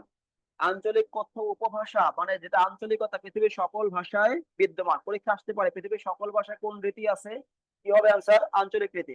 এখন ডক্টর সুকুমার সেন উনি বাংলা যে অঞ্চল, বাংলাভাষী অঞ্চলের আঞ্চলিক ভাষাকে 5 ভাগে ভাগ করেছে, প্রসিদ্ধ মত। এই 5টার মধ্যে মনে রাখবেন, এই যে বরেন্দ্রী, খেয়াল করেন, আর রাজবংশী আর বঙ্গাল, এই 3টা কিন্তু বাংলাদেশের মধ্যে পড়েছে। আর রাঢ়ী আর ঝাড়খণ্ডী পড়ছে ভারতের ভিতরে পুরোটাই। তা রাঢ়ী আর ঝাড়খণ্ডী আমার দরকার নেই। মনে রাখবেন, রাজবংশী মূলত হচ্ছে রংপুর অঞ্চলে, রংপুর বিভাগ, রংপুর বিভাগের উপভাষা হচ্ছে রাজবংশী। রাজবংশী একটি উপজাতি আছে রংপুরে। আর বরেন্দ্রী হচ্ছে রাজশাহী বিভাগ, রাজশাহী, রাজশাহী, রাজশাহী বিভাগের যত জেলা, ওই জেলার উপভাষাগুলো পড়ছে রাজশাহী, বা কিছু মালদহ অঞ্চল পড়েছে ভারতের। ভারতের ওটা দরকার নেই আমার, বাংলাদেশের গুলো আমরা পড়ি। বরেন্দ্রী হচ্ছে পুরো রাজশাহী বিভাগ, রাজবংশী হচ্ছে পুরো রংপুর বিভাগ। এই দুইটা বিভাগ ছাড়া বাংলাদেশের বিভাগ আছে কয়টা? 6টা। এই বাকি 6টা বিভাগ হচ্ছে বরেন্দ্রী, সহজে বুঝাই দিলাম। বাকি 6টা হচ্ছে সরি বঙ্গালী। তাহলে বঙ্গালী উপভাষা অঞ্চল 6টা কি কি? মনে করেন যে ময়মনসিংহ, ঢাকা, খুলনা, কুমিল্লা, চট্টগ্রাম, সিলেট, এই যে বরিশাল, এই যে বাংলাদেশের বাকি যে অঞ্চল, এই অঞ্চলের উপভাষাকে বলা হয় বঙ্গালী উপভাষা অঞ্চল। বিসিএস পরীক্ষা প্রশ্ন ছিল এরকম, নিচের কোনটি বঙ্গালী উপভাষা অঞ্চল, অঞ্চলের অন্তর্ভুক্ত, এরকম ছিল। উত্তর ছিল বরিশাল। ক্লিয়ার? এবং বাকি 3টা জেলার নাম ছিল ভারতবর্ষে। তো সুতরাং এই 3টা ভালো করে পড়বেন, বঙ্গালী, বরেন্দ্রী এবং রাজবংশী। ক্লিয়ার? আশা করি বুঝতে পেরেছেন। এখন আসেন 2 নম্বরে লেখেন যে আদর্শ কথ্য, এটা নোট লেখেন, বাঙালি জনগোষ্ঠীর সার্বজনীন মুখের ভাষা। আমি আবারও বলছি, আদর্শ কথ্যের ক্ষেত্রে লিখবেন বাঙালি জনগোষ্ঠীর সার্বজনীন মুখের ভাষা। এটা হচ্ছে আদর্শ কথ্য, পরীক্ষা আসে কিন্তু। বাঙালি আপনি আমি যে ভাষায় কথা বলি সেটা কিন্তু আদর্শ কথ্য। এটাকেই বলা হয় আমাদের সার্বজনীন কি মুখের ভাষা, আদর্শ কথ্য। আর প্রমিত লেখ্য লিখবেন যে কলকাতার শিক্ষিত জনগণের মুখের ভাষার লেখ্যরূপ। এটা প্রমিত লেখ্য। প্রমিত লেখ্য হচ্ছে কলকাতার শিক্ষিত জনগোষ্ঠীর মুখের ভাষার লিখিত রূপ। আমি আবারও বলছি, প্রমিত লেখ্য কলকাতার শিক্ষিত জনগোষ্ঠীর মুখের ভাষার লিখিত রূপ। লিখতে পেরেছেন? একটু আমাকে জানান। দ্রুত লিখবেন, কলকাতার শিক্ষিত জনগোষ্ঠীর মুখের ভাষার লেখ্যরূপ বা লিখিত রূপ। এটা হচ্ছে প্রমিত লেখ্য। ওকে, থ্যাংক ইউ।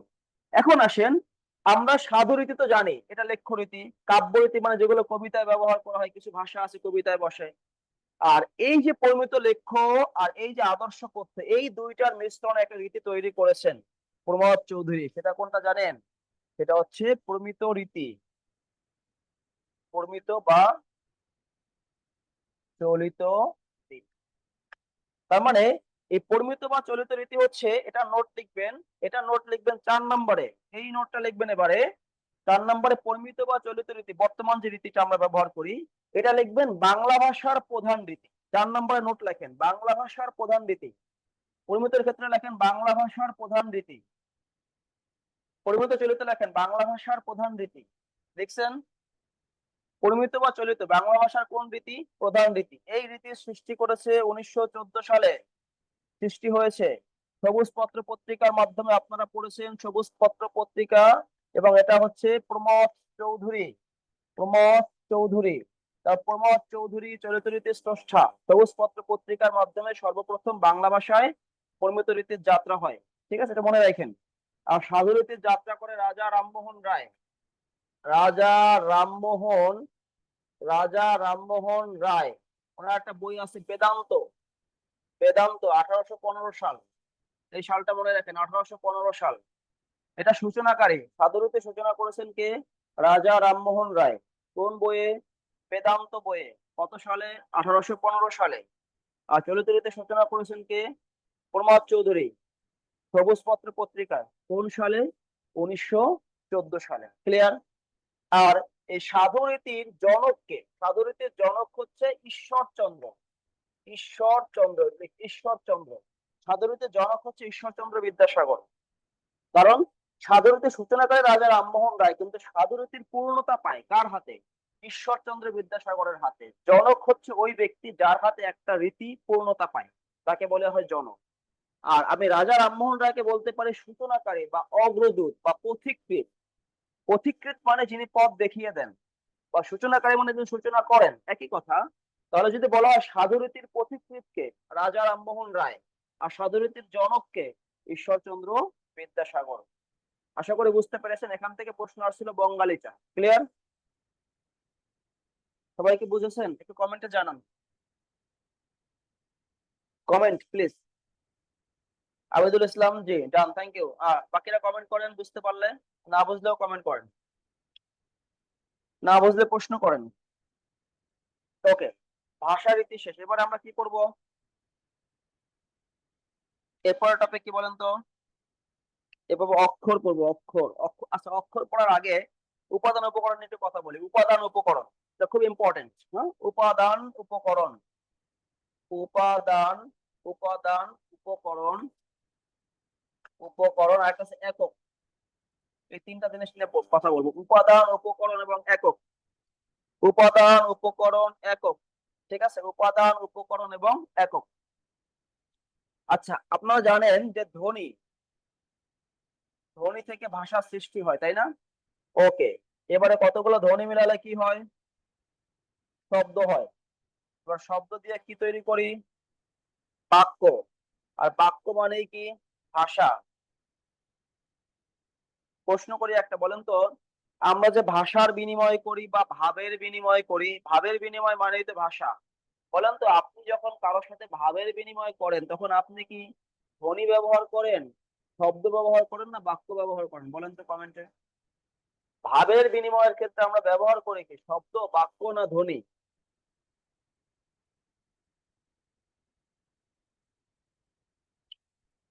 বলেন কমেন্ট। ভাবের বিনিময়ের ক্ষেত্রে আপনি কি ভাবছেন? Very good, sentence, good. এটা কিন্তু বিশেষ পরীক্ষা আসছিল, সেন্টেন্স। কারণ বাক্য না বললে কিন্তু আপনি ভাব বুঝবেন না, ঠিক আছে? বললাম, আমি বললাম ভালোবাসি, আপনিও বললেন ভালোবাসি, কে কারে ভালোবাসা বুঝছেন? বুঝেন নাই। আমি বললাম ক, এটা উচ্চারণ করলে একটা ধ্বনি হয়, এটা দ্বারা কিছু বোঝেন নাই। আমি বললাম কাক, ধ্বনি মিলিয়ে শব্দ করলাম, কাক কি, কাক কি, এগুলো কিছুই বুঝেন নাই। এবার যদি বলি কাক দেখতে কালো, বাক্য বললাম, তখন বুঝলেন আমি বোঝাতে চেয়েছি কাক দেখতে কালো। তাহলে বাক্য দেখেন, তাহলে ধ্বনি মিলে কি হয়? শব্দ, শব্দ মিলে কি হয়? বাক্য। আর বাক্য মানে কি? ভাষা। কারণ বাক্যের ভিতরে অর্থ আসে, আর ভাষা কি খোঁজে? অলওয়েজ অর্থ খোঁজে। কারণ ভাবের বিনিময়ের ক্ষেত্রে অর্থটা ইম্পর্টেন্ট। এখন আসেন, এই সিকোয়েন্সটা আমরা জানি ধারাবাহিক সিকোয়েন্স। এখন এখানে আমি উপরে একটু গ্যাপ রাখবো, গ্যাপটা উপরে লিখবো মূল উপাদান। মূল উপাদান বা ক্ষুদ্রতম একক, ক্ষুদ্রতম একক, এটা বক্স করি, হ্যাঁ? মূল উপাদান, ক্ষুদ্রতম একক। আর নিচে লিখবো মূল উপকরণ, বৃহত্তম একক, বৃহত্তম একক বা একক। এটা হচ্ছে নিচে বক্স। এবার বুঝেন, শোনেন, অনেক কিছু কষ্ট করে লিখতে হবে না, একটু বুঝেন, কারণ এটা রেকর্ড থাকবে। আপনি পরে আরেকবার এই ক্লাসটা আবার আরেকবার করবেন, তাহলে আপনার আর পড়া লাগবে না, ঠিক আছে? আর তখন লিখতে পারবেন। আহ, আহ, আমি চাচ্ছি যে কোনো কিছু মিস না হয়, কারণ সরাসরি ক্লাস করলে অনেক কিছু মিস হয়ে যায়, কারণ অনেক কিছু শেষ করা যায়। কারণ অনলাইন ক্লাস আমি চাচ্ছি সবকিছু কভার করতে, কারণ এই লেকচারটা খুবই বড় লেকচার। যেগুলো দরকার সেগুলো তো শেষ করতে হবে। এখন প্রশ্ন হতে পারে, দেখেন কি প্রশ্ন হতে পারে, ভাষার মূল উপাদান কি, ভাষার ক্ষুদ্রতম একক কি? প্রশ্ন হতে পারে। প্রশ্ন হতে পারে, বাক্যের মূল উপাদান কি, বাক্যের ক্ষুদ্রতম একক কি? প্রশ্ন হতে পারে, শব্দের মূল উপাদান কি, শব্দের ক্ষুদ্রতম একক কি? ছয়টা প্রশ্ন। কয়টা প্রশ্ন? ছয়টা। ভাষা, বাক্য, শব্দ, এই তিনটা জিনিসের মূল উপাদান, ক্ষুদ্রতম একক কি? উত্তর কি হবে জানেন? উত্তর হবে ধ্বনি। উত্তর কি হবে? ধ্বনি। ছয়টা প্রশ্নের একটা উত্তর। ক্লিয়ার সবাই? আশা করি ভুল হওয়ার কথা না। এখন প্রশ্ন হচ্ছে কেন হবে। খেয়াল করেন, এই ক্ষুদ্রতম একক গুলো এটা কিন্তু ফিক্সড, ফিক্সড। কারণ আমি বলেছি ভাষা, বাক্য, শব্দ, তিনটা জিনিসের মূল উপাদান, ক্ষুদ্রতম একক কি? ধ্বনি। আপনারা জানেন বাংলা ভাষায় ধ্বনি কয়টা? 37টা। আর বর্ণ কয়টা? 50টা। 37টা ধ্বনি, 50টা হচ্ছে বর্ণ। ধ্বনি মানে বর্ণ, ধ্বনির জায়গায় বর্ণ হতে পারে, কোনো সমস্যা নাই। আচ্ছা, এই 37টা 50টা কিন্তু ফিক্সড, এটা কিন্তু কমবেও না, বাড়বেও না। তাহলে মূল উপাদান, ক্ষুদ্রতম একক অলওয়েজ ফিক্সড থাকে। যেমন এবিসিডি 26টা ফিক্সড, তাই না? অনুরূপ ভাবে বাংলা ভাষায় 50টা বর্ণ আর 37টা ধ্বনি কিন্তু ফিক্সড। সুতরাং ভাষা, বাক্য, শব্দ, তিনটা জিনিসের ক্ষুদ্রতম একক এবং মূল উপাদান কি? উত্তর হবে ধ্বনি। আশা করি বুঝতে পেরেছেন। এবার প্রশ্ন হতে পারে আবার কি, নিচে প্রশ্ন হতে পারে, ভাষার মূল উপকরণ কি, বৃহত্তম একক কি বা একক কি? মনে রাখবেন এই জিনিসটা নন ফিক্সড। মূল উপকরণ, বৃহত্তম একক, একক, এগুলো ফিক্সড হবে না, এগুলো নন ফিক্সড। মানে এগুলো হচ্ছে নট ফিক্সড, তার মানে হচ্ছে নট ফিক্সড। এখন দেখেন, ভাষার মূল উপকরণ, বৃহত্তম একক, একক কি? তখন উত্তর হবে ঠিক তার পূর্বেরটা, কি বলেন তো? বাক্য। কারণ কি? বাক্য থেকে ভাষা আসছে। এই জন্য ভাষার মূল উপকরণ, বৃহত্তম একক, একক, তিনটা জিনিস কি হবে? বাক্য। অনেকে ভুল করে ভাষার একক ধ্বনি, নো।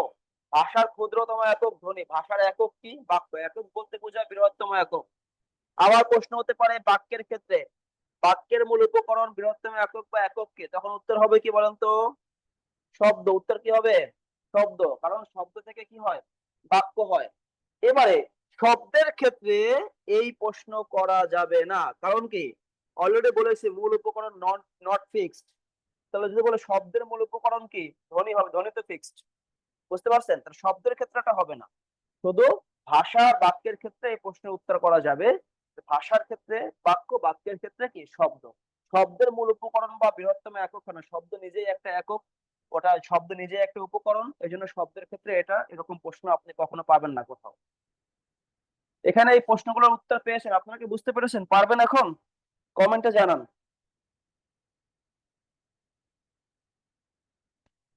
Please comment. বুঝতে পেরেছেন? উপাদান উপকরণ একক, ভুল হবে আর এটা স্থায়ী সমাধান দিয়ে দিলাম, ভুল হওয়ার কথা না। মানে এগুলো মুখস্থ করতে তো অনেকে প্যাস লাগে। উপাদান একক উপকরণ, ক্লিয়ার তো? Okay, thank you. আচ্ছা, okay okay okay, thank you thank you thank you. আচ্ছা, ওকে। এবারে আমরা 3টা টপিক শেষ করলাম, এবারে পড়বো অক্ষর। কি পড়বো এবারে? অক্ষর। অক্ষর থেকে বিসিএস এ পর্যন্ত 4টা প্রশ্ন আসছে। অক্ষর, অক্ষর, অক্ষর লেখেন, অক্ষর। বলেন তো আমাকে একজন, অক্ষর ইংরেজি কি? অক্ষর ইংরেজি কি? বর্ণ। বর্ণ ইংরেজি কি? লেটার। হ্যাঁ, লেটার, LETTER, লেটার। তাহলে বলেন তো অক্ষর ইংরেজি কি? অক্ষর ইংরেজি কি? জি স্যার, এতদিনে ভালোভাবে ক্লিয়ার হচ্ছে, ওকে থ্যাংক ইউ। অক্ষর ইংরেজি কি বলেন তো? বলতে থাকেন আপনারা একজন। অক্ষর, খেয়াল করেন, অক্ষর 2 প্রকার। এটা বিসিএস এ আসছিল গত বিসি। অ্যালফাবেট না, অ্যালফাবেট মানে বর্ণমালা। Syllable, good. সিলেবেল মানে হচ্ছে অক্ষর, হ্যাঁ, SYLLABL, সিলেবেল মানে হচ্ছে অক্ষর। অক্ষর 2 প্রকার, বিসিএস পরীক্ষা আসছে, স্বরান্ত আর ব্যঞ্জনান্ত, এই যে 45 এ আসছে। অক্ষর 2 প্রকার, একটা হচ্ছে স্বরান্ত অক্ষর, স্বরান্ত, স্বরান্ত, একটা হচ্ছে ব্যঞ্জনান্ত। স্বরান্তকে বলা হয় মুক্তাক্ষর, আর ব্যঞ্জনান্তকে বলা হয় পদ্মাক্ষর। অক্ষরের ক্যাটাগরি লিখলাম, অক্ষরের সংজ্ঞাটা লেখেন এবার। অক্ষর কাকে বলে? অক্ষরের সংজ্ঞা হচ্ছে, আপনারা লেখেন 1 নম্বর দিয়ে নোট লেখেন। অক্ষরের সংজ্ঞা হচ্ছে উচ্চারণের একক। লেখেন উচ্চারণের একক। অক্ষরের অনেকগুলো সংজ্ঞা আছে। উচ্চারণের, উচ্চারণের একককে অক্ষর বলে। আরেকটা হচ্ছে শব্দের মাঝে, শব্দের মাঝে স্বরধ্বনির অবস্থান, স্বরধ্বনির অবস্থান, এটা অবস্থান লিখেছে, বুঝে নেন। উচ্চারণের একক বা শব্দের মাঝে স্বরধ্বনির অবস্থান, উচ্চারণের একক বা শব্দের মাঝে স্বরধ্বনির অবস্থানকে অক্ষর বলে। শব্দের মাঝে স্বরধ্বনির অবস্থানকে অক্ষর বলে, বা উচ্চারণের একককে কি বলে? অক্ষর বলে। এখন স্বরধ্বনির অবস্থান বলতে আমরা কি বুঝি দেখেন। মনে করেন শব্দের মধ্যে যে কয়টা স্বরধ্বনি সে কয়টা অক্ষর। খুবই সিম্পল। আমি লিখলাম ম একারে মা, এখানে কয় অক্ষর? 1 অক্ষর, কারণ স্বরধ্বনি আছে কয়টা? একটা। এবার যদি বলি মামা, এখানে কয় অক্ষর? 2 অক্ষর, স্বরধ্বনি কয়টা? 2টা। এবার যদি বলি বোন, এখানে কয় অক্ষর? এই যে মামা 2, মায়ে 1, বোনে কয় অক্ষর? 1 অক্ষর। দেখেন বোনের মধ্যে স্বরধ্বনি একটা, ওকার। ঠিক আছে?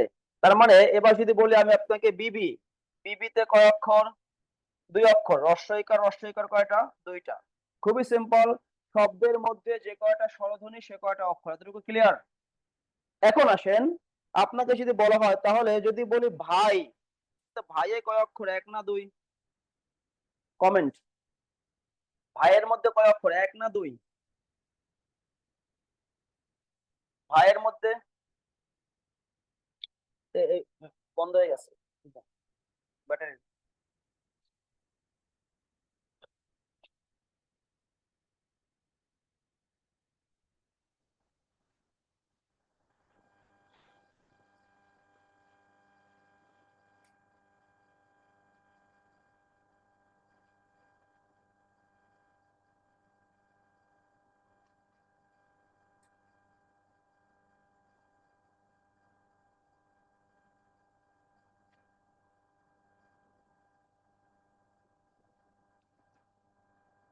ওকে।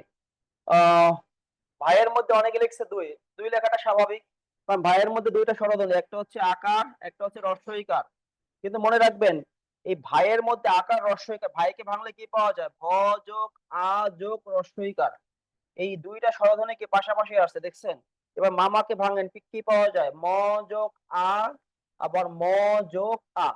এই 2টা আকার কিন্তু পাশাপাশি না। তো সেক্ষেত্রে আমি লিখছি শব্দের মাঝে স্বরধ্বনির অবস্থান, এটার ব্যাখ্যা লেখেন এবারে।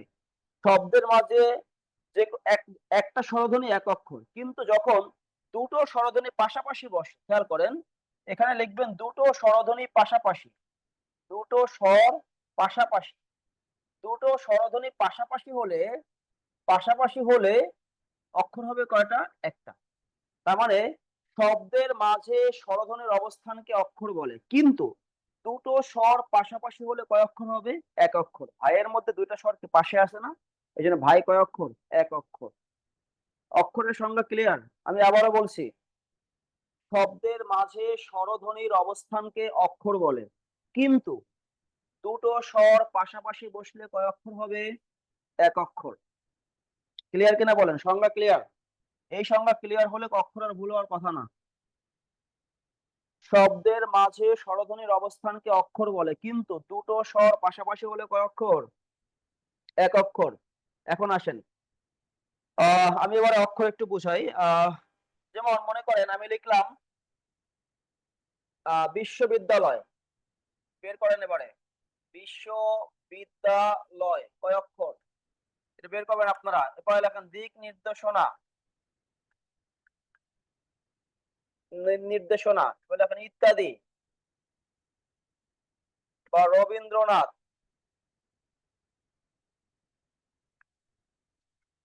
এই চারটা শব্দের অক্ষর বের করেন।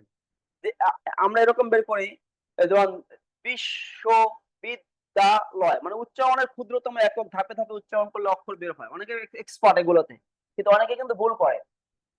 বিশ্ববিদ্যালয় কয় অক্ষর বলেন? বিশ্ববিদ্যালয়টা আগে বলেন। বিশ্ববিদ্যালয় কয় অক্ষর? দিক নির্দেশনা কয় অক্ষর? ইত্যাদি কয় অক্ষর? রবীন্দ্রনাথ কয় অক্ষর? আমি একটু বুঝাই দেই, দেখেন হয় নাই, দেখেন ইত্যাদি তিনটা। এখানে বিষয় হচ্ছে কি, এগুলো যদি ভাঙেন আপনাদের, ভাঙলে কি পাওয়া যায় দেখেন, বিশ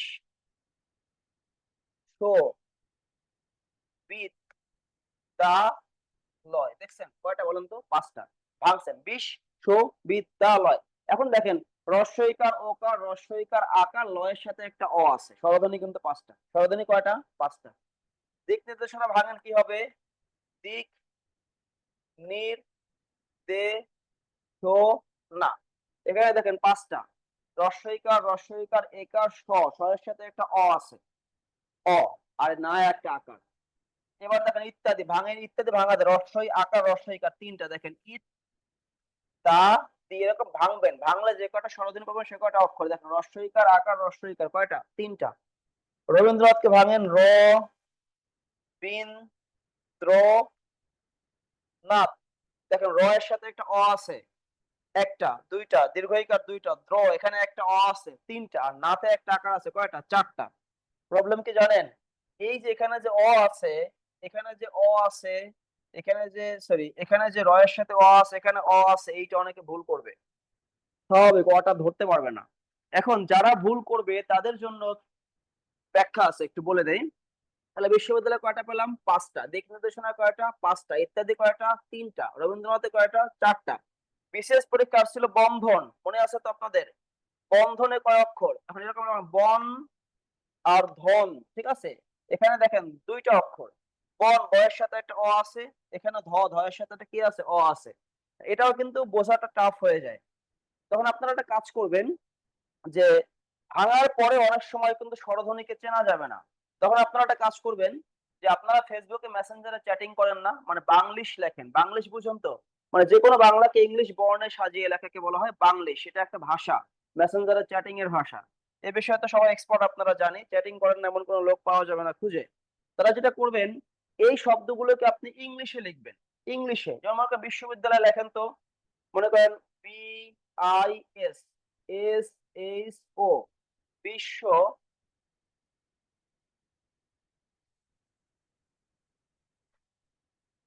আমাকে আমাকে শুনতে পাচ্ছেন? আমাকে কি দেখতে পাচ্ছেন আপনারা?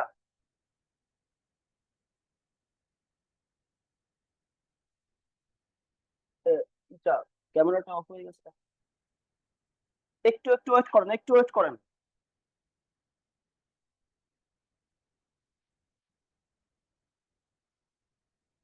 একটু ওয়েট করেন।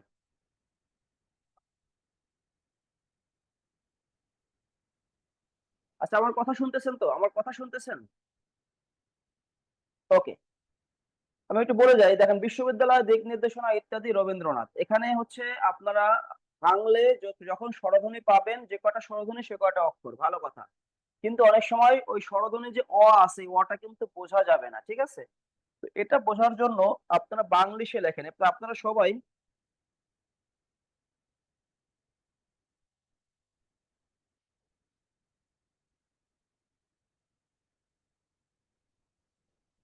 আচ্ছা, আপনারা সবাই এখানে বাংলায় লেখেন, বাংলিশে লেখেন।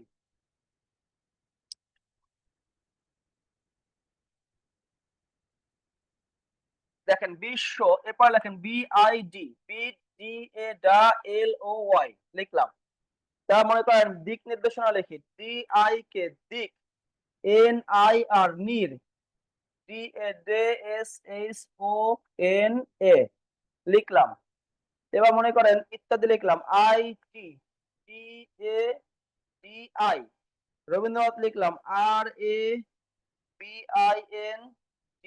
RABINDRO, Nath NATS। এবার দেখেন আমি কি করলাম, আমি এগুলোকে বাংলিশে লিখলাম। লেখার পরে ঠিক অনুরূপ ভাবে যেমন আমরা পড়েছি শব্দের মাঝে স্বরধ্বনি থাকলে অক্ষর, ঠিক অনুরূপ ভাবে স্বরধ্বনিকে ইংলিশে বলা হয় ভাওয়েল।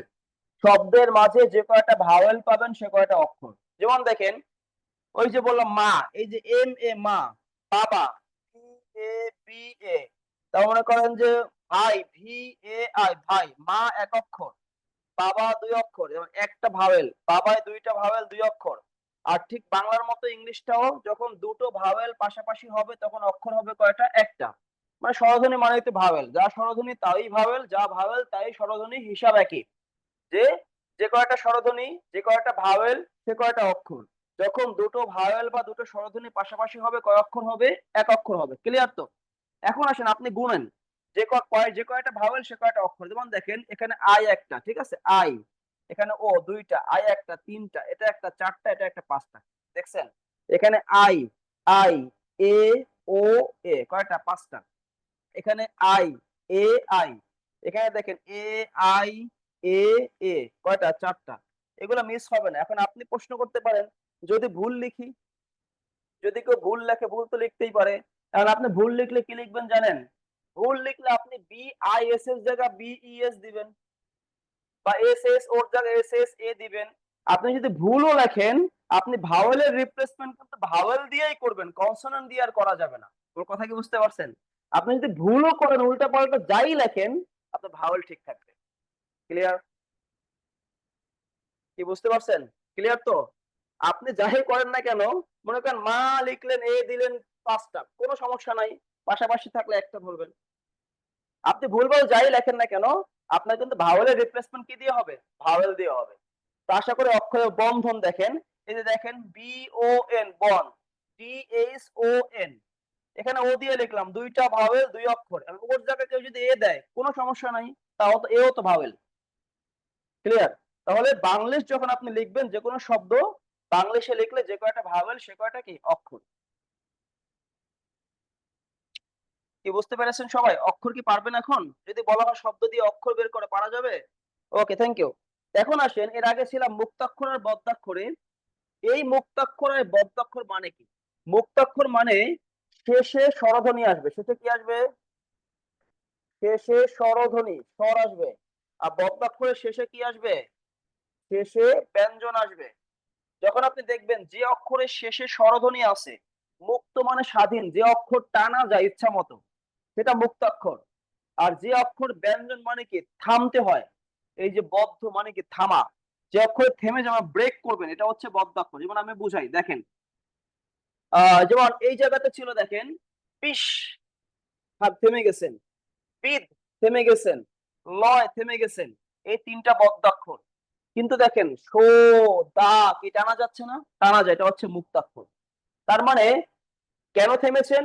এই তালব্য স আসতে আসছে, দল আসতে আসছে, অন্তঃস্থল আসছে, এগুলো কিন্তু প্রত্যেকটা ব্যঞ্জন ধ্বনি। আমি বলেছি যে অক্ষরের শেষে ব্যঞ্জন আসবে সেটা বদ্যাক্ষর। শেষে ব্যঞ্জন আসছে বদ্যাক্ষর। আর শো, এখানে শেষে কি আসছে? ওকার। এখানে দা কি আসছে? আকার। ওকার আকার স্বরধ্বনি, শেষে যদি ওকার আকার স্বরধ্বনি বা যে কোনো স্বরধ্বনি আসে সেটা হচ্ছে কি মুক্তাক্ষর। তাহলে বিশ্ববিদ্যালয় শব্দে আমার তিনটা হচ্ছে বদ্যাক্ষর আর দুইটা হচ্ছে মুক্তাক্ষর। অক্ষর কয়টা? পাঁচটা। এখন এই জিনিসটা মাথায় রাখবেন, এতকাল তো পরীক্ষা প্রশ্ন আসছে বিশ্ববিদ্যালয় শব্দে কয়টা অক্ষর আছে, দেখা গেল বিসিএস পরীক্ষা আসলে একটা শব্দ দিয়ে বললো যে বিশ্ববিদ্যালয় শব্দে কয়টা বদ্যাক্ষর আছে, সুতরাং বুঝে আনসার করতে হবে। ঠিক আছে, বদ্যাক্ষর মানে শেষে যেমন আপনি এবার বলেন তো, দিক নির্দেশনায় দিক নির্দেশনায় বদ্যাক্ষর কয়টা বলেন তো? দিক নির্দেশনা মুক্তাক্ষর কয়টা আর বদ্যাক্ষর কয়টা, এটার প্রশ্নের উত্তর দেন, এটা পরীক্ষা। দিক নির্দেশনার অক্ষর 5টা, এবারে বলেন মুক্তাক্ষর কয়টা আর বদ্যাক্ষর কয়টা? দিক নির্দেশনা, দিক নির্দেশনা, যে কমেন্ট করেন। দিক নির্দেশনা মুক্ত 3, দেখেন এখানে দেখেন দে শো না, একার আছে, শয়ের সাথে অ আছে, না আকার আছে, ভেরি গুড। মুক্তাক্ষর 3টা আর বদ্যাক্ষর কয়টা? 2টা। দিক নির, খুবই সিম্পল। ঠিক আছে, এবারে বলেন ইত্যাদিতে কয়টা? ইত, থেমে গেছি, বদ্যাক্ষর। আর তার স্বরধ্বনি আসছে, তি স্বরধ্বনি আছে, মানে কি ইত্যাদিতে একটা বদ্যাক্ষর 2টা মুক্তাক্ষর। কি পারবেন তো? তাহলে মুক্তাক্ষর বদ্যাক্ষর ক্লিয়ার। তাহলে এখানে উদাহরণ লিখে পারেন, মুক্তাক্ষরের একটা উদাহরণ লেখেন, লেখেন ভালোবাসি, ভালোবাসি তোমাকে। বলেন তো এখানে কয়টা অক্ষর? পরীক্ষা, ভালোবাসি তোমাকে কয় অক্ষর? আর এখানে লেখেন সোমবার দিন, সোমবার দিন হরতাল। বলেন সোমবার দিন হরতাল এই বাক্যে কয় অক্ষর? ভালোবাসে তোমাকে এই বাক্যে কয় অক্ষর বলেন? ভালোবাসে তোমাকে কয় অক্ষর? ভালোবাসে তোমাকে কয় অক্ষর? Very good, 7। ভালোবাসি তোমাকে 7টা, এবং 7টাই কিন্তু মুক্তাক্ষর, দেখছেন? কারণ 7টার সাথে কি আছে? স্বরধ্বনি আছে। তাহলে মুক্তাক্ষরের উদাহরণ কি? ভালোবাসে তোমাকে। আর সোমবার দিন হরতাল কয় অক্ষর বলেন তো? সোমবার দিন হরতাল, সোমবার দিন হরতাল কয় অক্ষর? সোমবার দিন হরতাল কয় অক্ষর বলেন?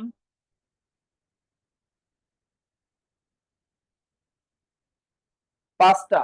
কি কি?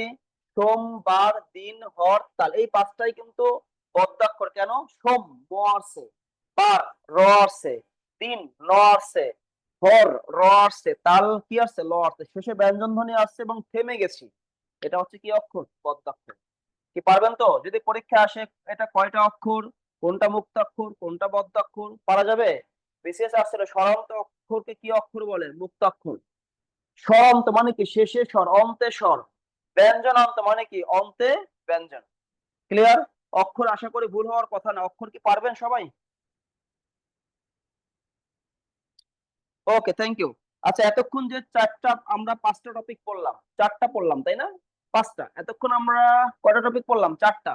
যে বাংলা ভাষার ইতিহাস পড়লাম, ভাষার ইতি পড়লাম, তারপর হচ্ছে উপাদান উপকরণ পরিচিতি পড়লাম, আর অক্ষর পড়লাম। এই 4টা টপিক বুঝছেন তো সবাই?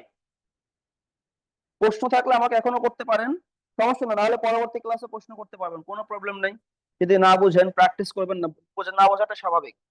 এখন চলে যাব আমি স্বরধ্বনি আর ব্যঞ্জন ধ্বনি, যদিও আমাদের সময় স্বল্পতা আছে, দেখি আমরা কতটুকু শেষ করতে পারি।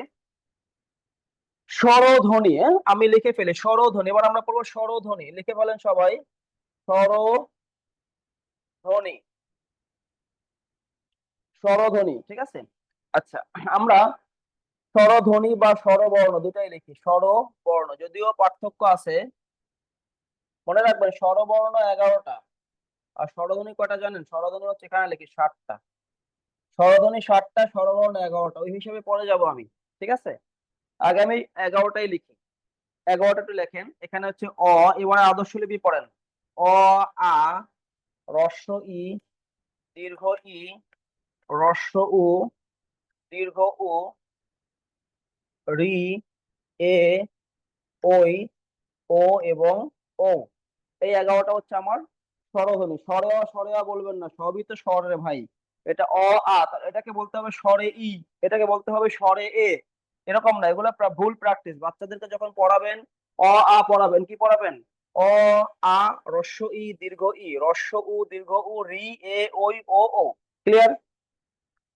আচ্ছা, ওকে, এখন আসেন এই জায়গাতে, এই স্বরধ্বনির 11টার মধ্যে এই অ ছাড়া বাকিগুলোতে কার আছে? আকার দেখছেন, হ্রস্ব ইকার, দীর্ঘ ইকার, হ্রস্ব উকার, দীর্ঘ উকার, রি, এ, ওই, ও এবং ও। এটা হচ্ছে কার। কার কয়টা? 10টা। কার কয়টা? 10টা। সবাই জানে, তাহলে কার নাই কোনটার? অ। কালো কালি ব্যবহার করি। কয়ের কি নেই? কার নেই। কার নেই। অকে বলা হয় নীলিন বর্ণ, লিখে রাখেন। অকে বলা হয় নীলিন বর্ণ। নীলিন। নীলিন শব্দের অর্থ হচ্ছে বিলীন। নীলিন মানে হচ্ছে বিলীন, বুঝছেন? কারণ প্রত্যেকটা ব্যঞ্জনের মধ্যে স্বরধ্বনি অ বিলীন হয়ে থাকে, এই জন্য অকে বলা হয় নীলিন বর্ণ। যেমন আমি যদি বলি আপনাকে ক, এই ক কে ভাঙলে পাওয়া যাবে ক যোগ ক, তখন ক একটা হসন্ত হয়। তাহলে ক এর মধ্যে অ আছে, যখন ক থেকে অটাকে আপনি আলাদা করবেন ক একটা কি হবে? হসন্ত। তাহলে আপনি বলেন তো, শুধু ক আর হসন্ত ক এর মধ্যে তফাৎ কি? এই ক এর মধ্যে একটা অ আছে ক, কিন্তু এই ক এর মধ্যে কোনো অ নাই দেখে কটা উচ্চারণ করা যায় না, যায়? যায় না। সুতরাং মনে রাখবেন, পরীক্ষায় এরকম প্রশ্ন আসতে পারে যে কোন স্বরধ্বনির সহযোগিতা ছাড়া ব্যঞ্জন বর্ণ উচ্চারিত হতে পারে না। কি হবে আনসার? অ। কি হবে আনসার বলুন তো? অ। কারণ অটা প্রত্যেকটা ব্যঞ্জনের মধ্যেই থাকে। আর অ যখন ব্যঞ্জন থেকে সরে যায় তখন ব্যঞ্জনে কি বসে? হসন্ত। তাহলে হসন্ত মানে বুঝবেন, হসন্ত বর্ণ মানেই এই বর্ণের মধ্যে কোনো স্বরধ্বনি অ নাই। ওকে, এখন আমরা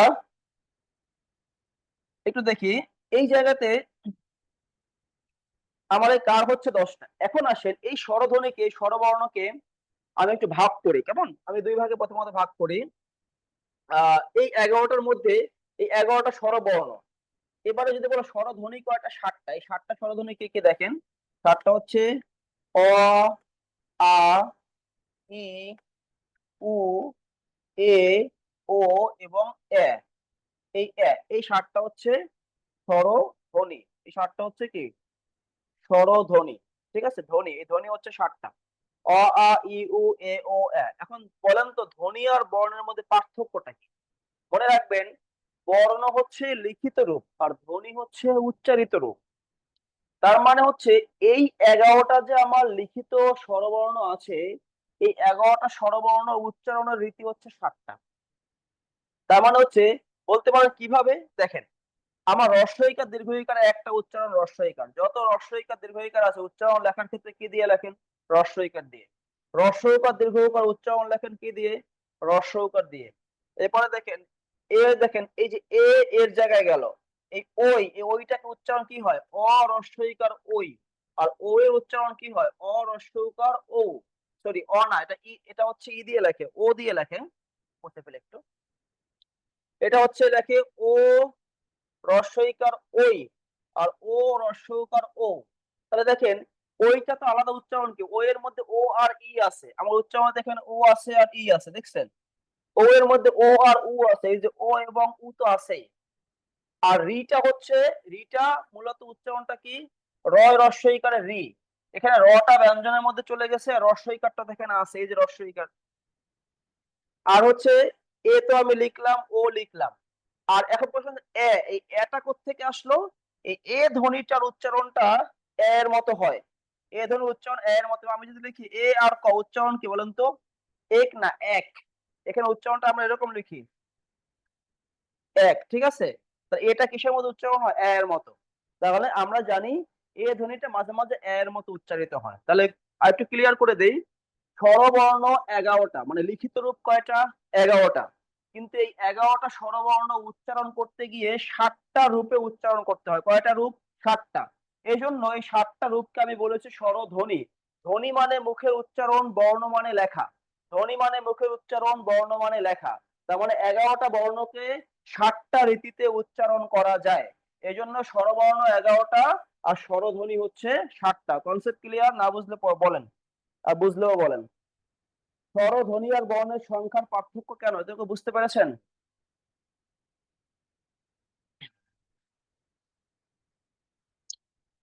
পার্থক্য দেখিয়ে দিলাম আমি যে উচ্চারণটা কিভাবে হচ্ছে। ওকে, গুড, থ্যাংক ইউ। আচ্ছা, তাহলে এখন আমি স্বরবর্ণগুলোকে ভাগ করি। দেখেন, স্বরধ্বনিকে ভাগ করি। প্রথমত আমরা এটাকে ভাগ করব,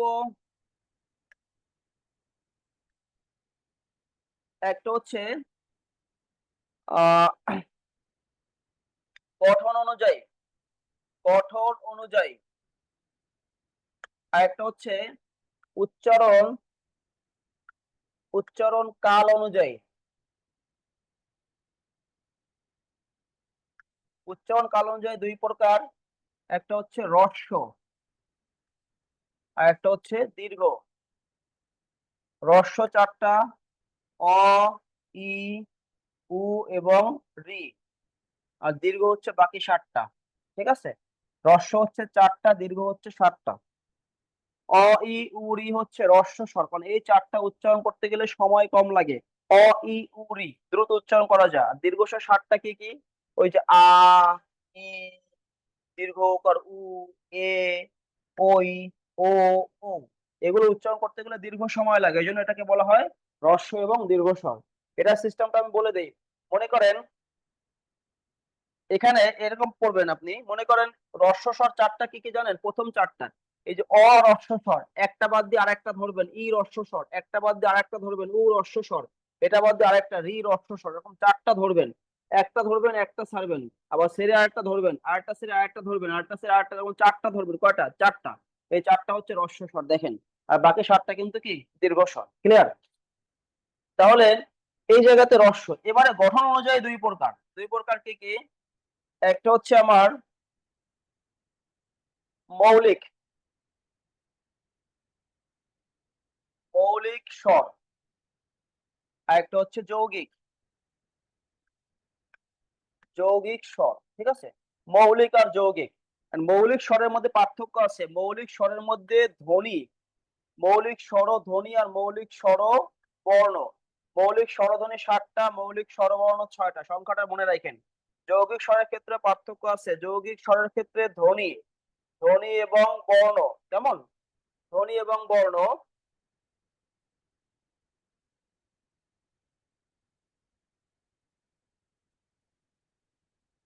যৌগিক স্বরধ্বনি হচ্ছে 25টা, আর যৌগিক স্বরবর্ণ হচ্ছে 2টা।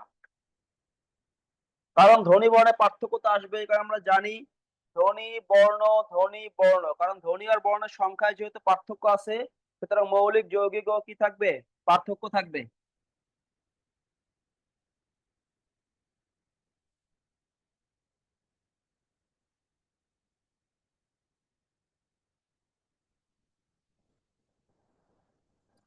একটু আসুন তো এদিকে।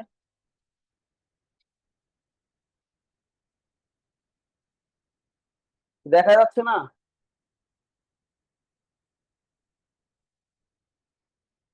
এই তো আসতেছে। Zoom is unable.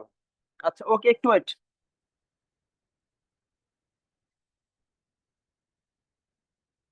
নেট কি অফ করো। কথা শুনতেছেন?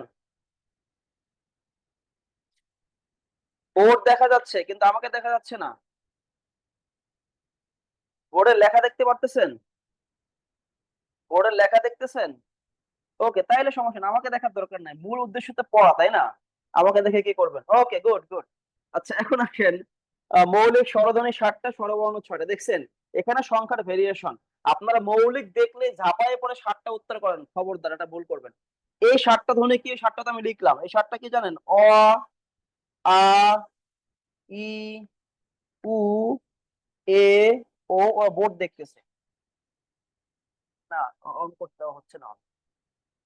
আচ্ছা বোর্ড দেখতেছে, সমস্যা নেই ওরা। এই যে 7টা,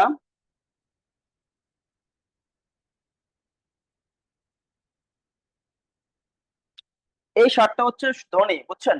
কারণ যে মৌলিক স্বরধ্বনি 7টা, মৌলিক স্বরধ্বনিও 7টা, স্বরধ্বনিও 7টা, এই 7টা সংখ্যা ঠিক আছে।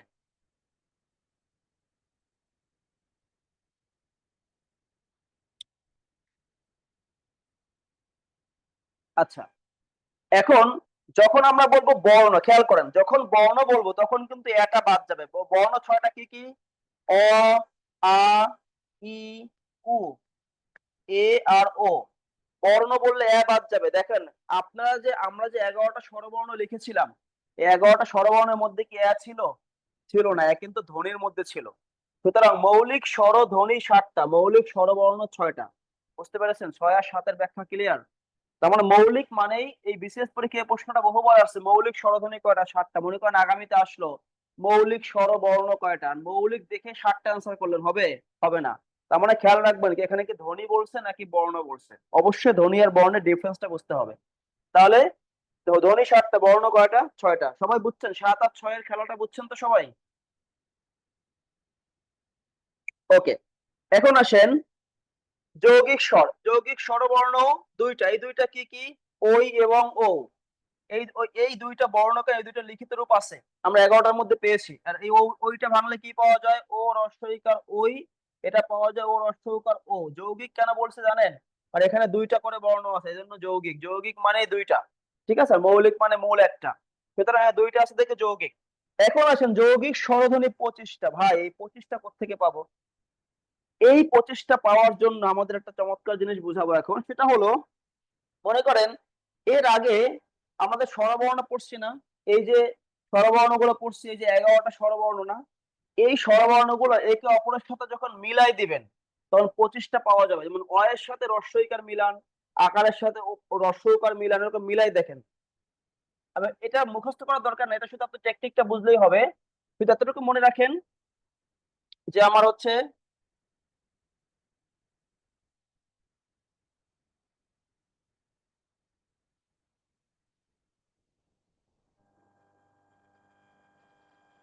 এটা ছিল, তাই না?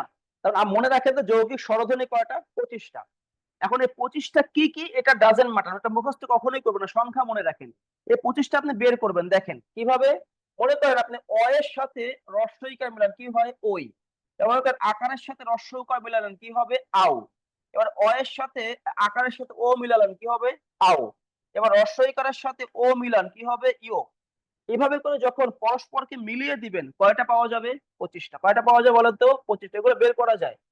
এখন প্রশ্ন হচ্ছে এখান থেকে এই জিনিসগুলো তো আসলে ধ্বনি, কারণ কি ওই আও আও ইউ এগুলো কিন্তু উচ্চারণ হয়, এগুলোর কোনো অর্থ আছে বলেন? নাই। এবার এগুলোকে যদি অর্থপূর্ণ করতে চান, আপনি ওই না লিখে আমরা লিখি বই, খেয়াল করেন। আও না লিখে আমরা লিখি লাউ, কি লিখি বলেন তো? লাউ।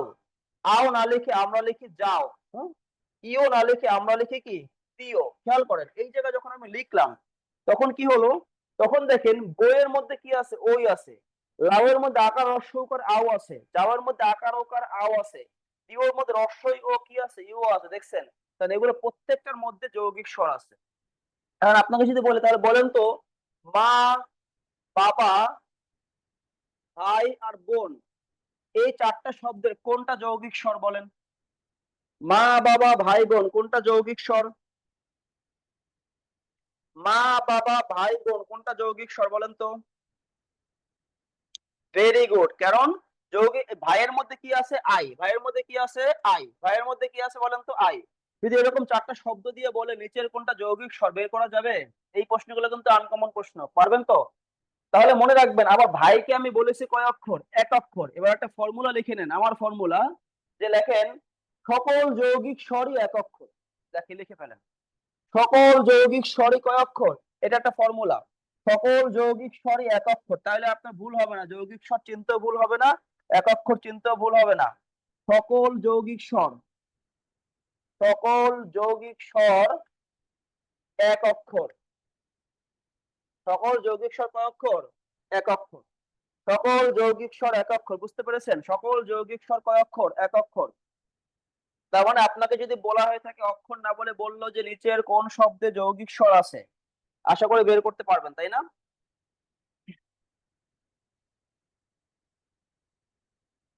সকল যৌগিক স্বর কয় অক্ষর? 1 অক্ষর। ওকে, বুঝছেন? এবারে আমি চলে যাব গত বিসিএস এ যে একটা প্রশ্ন আসছিল, নিচের কোনটি উচ্চ স্বর? পাইছেন এরকম প্রশ্ন আপনারা? নিচের কোনটি উচ্চ স্বর? উচ্চ স্বর, উচ্চ মধ্য, নিম্ন মধ্য, নিম্ন, সংবৃত, অর্ধ সংবৃত, বিবৃত, এরকম কি প্রশ্ন পাওয়া যায় না? 46 এ একটা প্রশ্ন আছে, নিচের কোনটি উচ্চ, ওই যে উত্তর বলে দিয়েছে একদম, বাহ, প্রশ্ন তো মুখস্থ। এখন এই উটা যদি আপনি মুখস্থ করেন আপনি ভুল করবেন, কিন্তু আপনি যদি বুঝেন আপনি জীবনেও ভুল হবেন, এবং আপনি অবাক হবেন যে এত সহজ জিনিস। এটা পুরোটাই প্র্যাকটিক্যাল জিনিস, এটা মুখস্থ করার কিছু নাই। এর আগে আসছিল 45 এ উচ্চ মধ্য সম্মুখ স্বর, এরকম একটা আসছিল মনে হয়। যাই হোক, এখন আমরা দেখব, এখন আমরা হচ্ছে এই জায়গাতে আমরা একটু দেখি যে আমাদের 7টা মৌলিক স্বর আছে, এই 7টা মৌলিক স্বরকে আমরা এবার একটু পোস্টমর্টেম করব, ঠিক আছে? আচ্ছা, আমরা এভাবে লিখি ই, এ, এ। এবার লেখেন উ, ও, অ, আর একটা হচ্ছে আ। দেখেন 7টা মৌলিক স্বর। এটাকে পোস্টমর্টেম করবো কিভাবে দেখেন, এটা ভাগ করে দেন, এগুলো বক্স করে দেন এভাবে।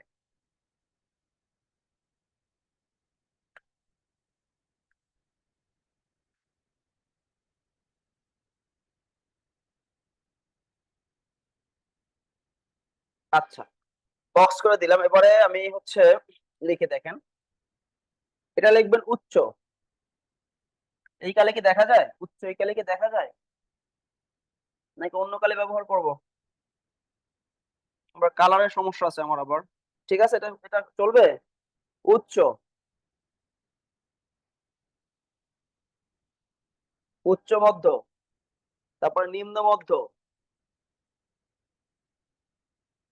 শোনেন, এই ছকটা মাথার মধ্যে গেঁথে রাখবেন, আমি সিস্টেম বলে দেবো কিভাবে মনে রাখবেন।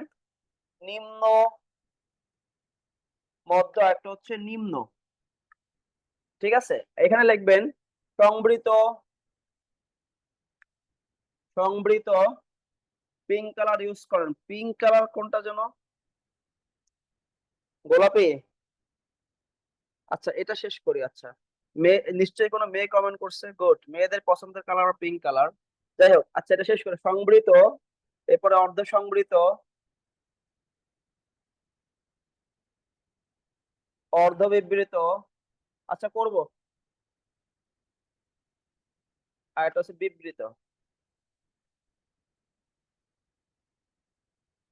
ওকে। আচ্ছা, এবারে লিখবেন, এখানে লিখবেন সম্মুখ। হয়, এটা ভালো লাগতেছে তাই না, এটা দেখা যায়। তুষি, পিঙ্ক কালার কি ঠিক আছে? সম্মুখ, এরপরে কেন্দ্রীয়। সবিরোধী কথাবার্তা, একজনে লিখছে আবার ঠিক নাই, সে সুমাইয়া লিখছে আবার ঠিক নাই। সমস্যা নাই, সম্মুখ এটাই, সম্মুখ, কেন্দ্রীয়, আর এখন পশ্চাৎ। সানজিদা লেখছে ঠিক আছে। কালার বিতর্ক শুরু হয়ে গেছে। ওকে, ঠিক আছে, মানে দেখা গেলেই হলো। ওকে। আচ্ছা, আচ্ছা, এখন আসি আমরা, আমি আগের কালারে ফিরে আসি। সম্মুখ, কেন্দ্রীয়, পশ্চাৎ। বিষয়টা হচ্ছে কি দেখেন, আমরা এই যে ই, এ, এ, উ, ও, অ, আর একটা হচ্ছে আ। এখন এই যে 4টা ক্যাটাগরি, এই 4টা ক্যাটাগরি হচ্ছে জিভের উচ্চতা, জিভের উচ্চতা। এই 4টা ক্যাটাগরি হচ্ছে ঠোঁটের আকৃতি, এটা লিখে ফেলেন, ঠোঁটের আকৃতি। আর এই 3টা যে ক্যাটাগরি আছে, এটা হচ্ছে জিভের অবস্থান, জিভের অবস্থান, জীবের অবস্থান। মনে রাখবেন, মৌলিক স্বরধ্বনি, 7টা মৌলিক স্বরধ্বনিকে 3 ভাগে ভাগ করা যায়। জিভের উচ্চতা অনুযায়ী, জীব মানে জিহ্বা, জীবের অবস্থান অনুযায়ী, ঠোঁটের আকৃতি অনুযায়ী 3 ভাগে ভাগ করা যায়। আবার জীবের উচ্চতা অনুযায়ী 4 প্রকার, ঠোঁটের আকৃতি অনুযায়ী 4 প্রকার, জীবের অবস্থান অনুযায়ী কয় প্রকার? 3 প্রকার। এবার আমার দিকে তাকান, আমি ই থেকে এ পর্যন্ত উচ্চারণ করে দেখেন, ই থেকে এ, ই থেকে আ পর্যন্ত উচ্চারণ করি। এটা খেয়াল করবেন, ই, এ, এস, আ। যখন আপনি উচ্চারণ, আমার আমার দিকে তাকাবেন সবাই, আমাকে দেখা যায় তো। যেমন দেখেন, ই, এ, এ, আ, একটু ফিল করেন, উচ্চারণ করেন আর ফিল করেন। যখন উচ্চারণ করতেছেন, ই বললে জিহ্বাটা উপরে থাকতেছে, এ বললে একটু নিচে নামে, এ বললে আরেকটু নিচে নামে, আ বললে একদম নিচে নামে। দেখছেন? যেমন দেখেন, ই, এ, এ, আ, ই, এ, এ, আ। ঠোঁটটা ছোট থেকে বড় হচ্ছে, জিহ্বাটা উপর থেকে নিচের দিকে নামতেছে। তাহলে ই বললে জিহ্বাটা উপরে থাকে, এজন্য এটাকে বলা হয় উচ্চ স্বর। এ বললে একটু নিচে নামে, এটাকে বলা হয় উচ্চ মধ্য। এ বললে আরেকটু নিচে, এটাকে বলা হয় নিম্ন মধ্য। আর আ বললে একদম নিচে, এটাকে বলা হয় কি? নিম্ন। ঠিক অনুরূপ ভাবে এটাও উচ্চারণ করেন, উ থেকে। উ, ও, অ, আ। দেখেন, উ, ও, অ, আ। উ বললে উপরে থাকে, এটা হচ্ছে উচ্চ। ও বললে একটু নিচে এটা হচ্ছে উচ্চ মধ্য, অ বললে আরেকটু নিচে এটা হচ্ছে কি নিম্ন মধ্য, আর আ বললে একদম নিচে এটা হচ্ছে নিম্ন। এটা প্র্যাকটিক্যাল কিনা বলেন তো? কিন্তু এই সিকোয়েন্সটা মনে রাখতে হবে, ই থেকে আ, উ থেকে আ, ই এ এ আ, উ ও অ আ। উচ্চারণ করেন, বুঝতে পেরেছেন? উচ্চারণ করে কি বোঝা যায়? উচ্চ উচ্চ মধ্য নিম্ন মধ্য নিম্ন, ক্লিয়ার? পারবেন তো? পরীক্ষা আসলে বিসিএস পরীক্ষা কোনটা উচ্চ স্বর রস্বউকার ছিল? পারবেন না? মানে জিহ্বাটা উপর থেকে নিচের দিকে নামবে, ঠোঁটের মধ্যে জিহ্বাটা উপর থেকে ধাপে ধাপে নিচের দিকে নামবে, এভাবে আপনি ফিল করবেন আর উত্তর করবেন। এবারে আসেন, এবার আমি ঠোঁটের আকৃতি, এই জিভের উচ্চতা অনুযায়ী এগুলো সবগুলো ক্যাটাগরি করলাম 60টাকে। এবার ঠোঁটের আকৃতি অনুযায়ী ক্যাটাগরি করি। মনে রাখবেন, সংবৃত মানে ছোট আর বিবৃত মানে হচ্ছে বড়। এই সংবৃত বিবৃত অনেক প্যাচ আছে, মনে রাখবেন সংবৃত হচ্ছে ওই ধ্বনি যে ধ্বনি উচ্চারণ করতে গেলে মুখটা ছোট হয়। সংবৃত মানেই সংকুচিত মানে ছোট, আর বিবৃত মানে প্রসারিত মানে বড়। শাব্দিক অর্থ জানলে এগুলো জীবনে ভুল হবে না। তো দেখেন, আমি উচ্চারণ করি আবার ই থেকে আ পর্যন্ত, যেমন দেখেন ই এ এ আ, দেখেন ঠোঁটটা ছোট থেকে বড় হচ্ছে, ই এ এ আ, ই এ এ আ, ই এ এ আ, ঠোঁট ছোট থেকে বড় হচ্ছে। ঠিক অনুরূপভাবে উচ্চারণ করেন তো উ থেকে আ পর্যন্ত, উ ও অ আ, উ ও অ আ, ছোট থেকে কি হচ্ছে বড় হচ্ছে।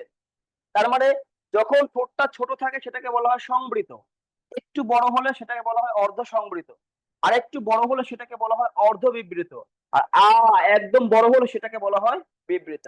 কি বুঝতে পেরেছেন? ঠোঁটের আকৃতি অনুযায়ী ক্লিয়ার? কমেন্ট। সংবৃত বিবৃত ক্লিয়ার? Okay, thank you. এখন আসেন উপর একটা জীবের অবস্থান, এখানে তো জীবটা উপর থেকে নিচে নামছে, এবারে এই জীবটা সামনে থেকে পিছনে যাবে। খেয়াল করেন, আমি এই তিনটাকে বলেছি সম্মুখ। সম্মুখ কেন বলেছি জানেন? কারণ এই তিনটা ধ্বনি উচ্চারণ করলে জিহ্বাটা সামনে থাকে। উচ্চারণ করেন তো, ই এ এ, ই এ এ, জিহ্বাটা সামনে আছে, এই জন্য এটাকে বলা হয় সম্মুখ স্বর। এবার উচ্চারণ করেন তো এই তিনটা, উ ও অ, জিহ্বাটা ঠোঁটটা গোল করলে জিহ্বাটা পিছনে আসে, দেখছেন? উ ও অ, উ ও অ, জিহ্বাটা পিছনে চলে আসছে না? এটাকে বলা হয় পশ্চাৎ। তার মানে জীবের অবস্থান মানে কি অগ্র পশ্চাৎ অবস্থান, সামনে গেলে সম্মুখ, পিছনে আসলে হচ্ছে পশ্চাৎ। এবারে আ বলেন, আ জিহ্বাটা সামনেও যায় না পিছনেও যায় না, মাঝখানে থাকে। কোথায় থাকে? মাঝখানে। এটাকে বলা হয় কেন্দ্রীয় বলে বা মধ্য বলে, কেন্দ্রীয় বা মধ্য। ঠিক আছে, কেন্দ্রীয় বা মধ্য। আর সম্মুখ মানে কি যখন ই এ এ উচ্চারণ করবেন ঠোঁটটা এমন হয়, ঠোঁটটা কি হয় এমন হয়। আর উ ও অ উচ্চারণ করলে ঠোঁটটা কি হয়, ঠোঁটটা হচ্ছে ছোট হয়, এরকম, ঠিক আছে, ছোট হয়। এজন্য আমরা এই সম্মুখ স্বরকে বলেছি প্রসৃত। সম্মুখ স্বরকে কি বলেছি? বলবো প্রসৃত। আর পশ্চাৎ স্বরকে আমরা বলবো গোলাকৃত, গোলাকৃত। আর কেন্দ্রীয় স্বরকে আমরা বলবো, আটাকে বলবো বিবৃত, কারণ বিবৃত মানে খোলা। তার মানে সম্মুখ, প্রসৃত, কেন্দ্রীয়, বিবৃত, পশ্চাৎ, গোলাকৃত। এই তিনটা জিনিসও লিখে রাখেন। এই তিনটা হচ্ছে সম্মুখ স্বর, মানে ঠোঁটটা সামনের দিকে গেলে জিহ্বাটা প্রস্তুত বা চওড়া হয়ে যায়। জিহ্বাটা সামনে গেলে ঠোঁটটা চওড়া হয়ে যায়, জিহ্বাটা পিছনে গেলে ঠোঁটটা গোল হয়ে যায়, আর জিহ্বাটা মাঝখানে থাকলে ঠোঁটটা বড় হয়ে যায়, এই জন্য এটাকে বলা হয় বিবৃত। বুঝতে পেরেছেন? এই হচ্ছে আমার হচ্ছে বিষয়। এখন দেখেন, আমার একটা ধ্বনি আমি ও নিলাম, ওটা কোন স্বর হতে পারে? উচ্চ মধ্য অর্ধ সংবৃত স্বর। পরীক্ষা বিসিএস পরীক্ষা আসলে নিচের কোনটি উচ্চ মধ্য সম্মুখ স্বর? উচ্চ উচ্চ মধ্য সম্মুখ কোনটা বলেন তো? উচ্চ মধ্য সম্মুখ কোনটা? এই উচ্চ মধ্য সম্মুখ হচ্ছে এ। আবার উচ্চ মধ্য পশ্চাৎ কোনটা? ও। তার মানে এই জিনিসটা তো মুখস্থ করে রাখার জিনিসটা, এটা পুরোটাই প্র্যাকটিক্যাল। বলেন তো, এটা কি মুখস্থ করে পারার জিনিসটা প্র্যাকটিক্যাল? বলেন তো, এটা অবশ্যই প্র্যাকটিক্যাল, এটা মুখস্থ করে আপনি কখনোই পারবেন না। কি বুঝতে পেরেছেন? এটা এখান থেকে প্রত্যেকবার বিসিএস একটা করে প্রশ্ন আসে এবং ইনশাআল্লাহ আগামীতেও থাকবে। কি পারবেন তো আসলে? এবং এই ছকটা মাথার মধ্যে এঁকে রাখবেন, শুধু এতটুকু মনে রাখবেন সিকোয়েন্স। কঠিন আছে স্যার, কঠিন তো আছেই ভাই, বাংলা ভাষা মাতৃভাষা আপনার শিখছেন খুব ইজিলি না বুঝে, আর এখন বুঝেন 11টা স্বরধ্বনি, কত কাহিনী দেখছেন। কঠিন তো আছেই ভাই, কঠিন থাকুক যাই থাকুক, আপনি বুঝছেন কিনা সেটা বলেন। মানে সিস্টেমটা একবার ধরে ধরে ধরে নেবেন, ই এ এ উ ও অ আ, এই সিকোয়েন্সটা মনে রাখবেন। ওকে, থ্যাংক ইউ। তার মানে এটা কখনোই মুখস্থ করবেন না কেউ না বুঝে। মুখস্থ করলে জীবনে মনে রাখতে পারবেন না এটা। এটা মুখস্থ করার জিনিস না। এটা শুধু উচ্চারণ করবেন আর ফিল করবেন। আপনার জিহ্বাটা কোথায় আছে, ঠোঁটটা কোথায় আছে। এটা ফিল করবেন আর উত্তর করবেন পরীক্ষায়। এবার এখান থেকে মাস্ট 48 এ প্রশ্ন আসবে। মাস্ট একটা প্রশ্ন এখান থেকে পাবেন। এখান থেকে 48 এ একটা প্রশ্ন মাস্ট পাবেন। কারণ লাস্ট 3টা বিসিএস এখান থেকে প্রশ্ন মিস হয় নাই। তো ইনশাআল্লাহ 48 এও যদি আসে ইনশাআল্লাহ আমরা পারবো নাকি?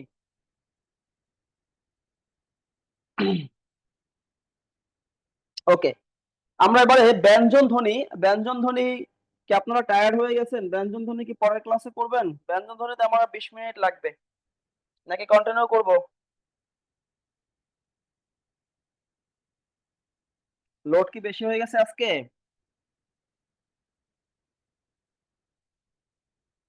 পরের ক্লাস কন্টিনিউ। আচ্ছা, আচ্ছা বলেন তো, যতটুকু পড়ালাম আপনারা বুঝছেন তো, তাই না? ক্লাস ক্লাস কেমন লাগছে বলেন তো? টায়ার্ড মনে হয় না? একটু হয়েছে, একটু হয়েছে। পরের ক্লাস, নেক্সট ক্লাস। আচ্ছা ভাই, সমস্যা নাই। ক্লাস কেমন লেগেছে একটু কমেন্ট করে জানান। যদি আপনাদের সাথে আমার প্রথম ক্লাস আজকে।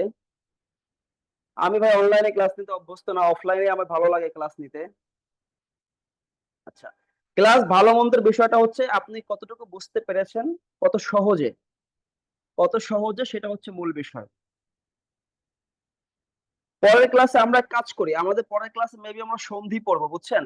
তো সন্ধি পড়লে আমরা হচ্ছে সন্ধির শুরুতে, কারণ আমার ব্যঞ্জন ধ্বনি এখন যেটা পড়বো না, এটা সন্ধিতে কিন্তু কাজে লাগবে। আমরা যখন ব্যঞ্জন সন্ধি পড়বো, এই ব্যঞ্জন সন্ধিতে আমার এই যে ব্যঞ্জন ধ্বনিটা পুরোটা কাজে লাগবে। ওই যে বর্গীয় ধ্বনিগুলো লাগবে। তাহলে সন্ধির সাথে মিলিয়ে পড়লে এটা মানে ও আপনাদের বুঝতে আরো সুবিধা হবে, বুঝছেন? তাহলে পরের ক্লাসে 2 নম্বর লেকচার যেহেতু সন্ধি আছে আমার, আমরা একটা কাজ করি, 2 নম্বর লেকচারে আমরা শুরুতেই 20 মিনিট মধ্যে আমরা ব্যঞ্জন ধ্বনিটা শেষ করে আপনার সন্ধি শুরু করি। কি বলেন? এটা করলে ভালো হয় আমার মতে। আপনারা কি বলেন?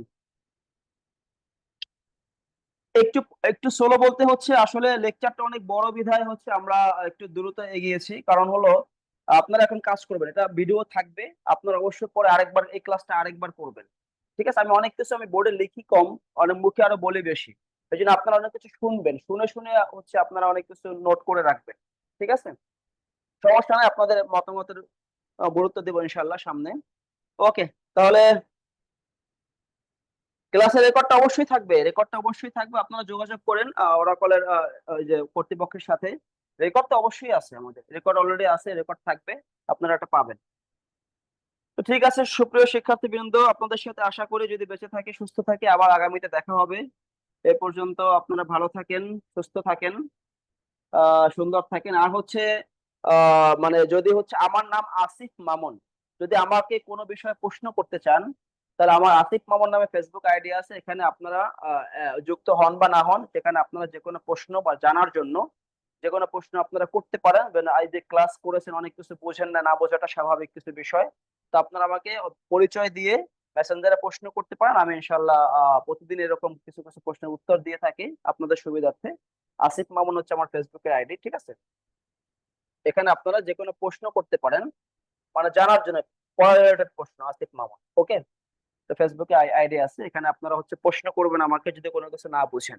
আর রেকর্ডটা অবশ্যই থাকবে, রেকর্ড থাকবে, আপনারা এখান থেকে রেকর্ড পাবেন। ওকে, থ্যাংক ইউ। সবাই ভালো থাকেন, সবাইকে ধন্যবাদ।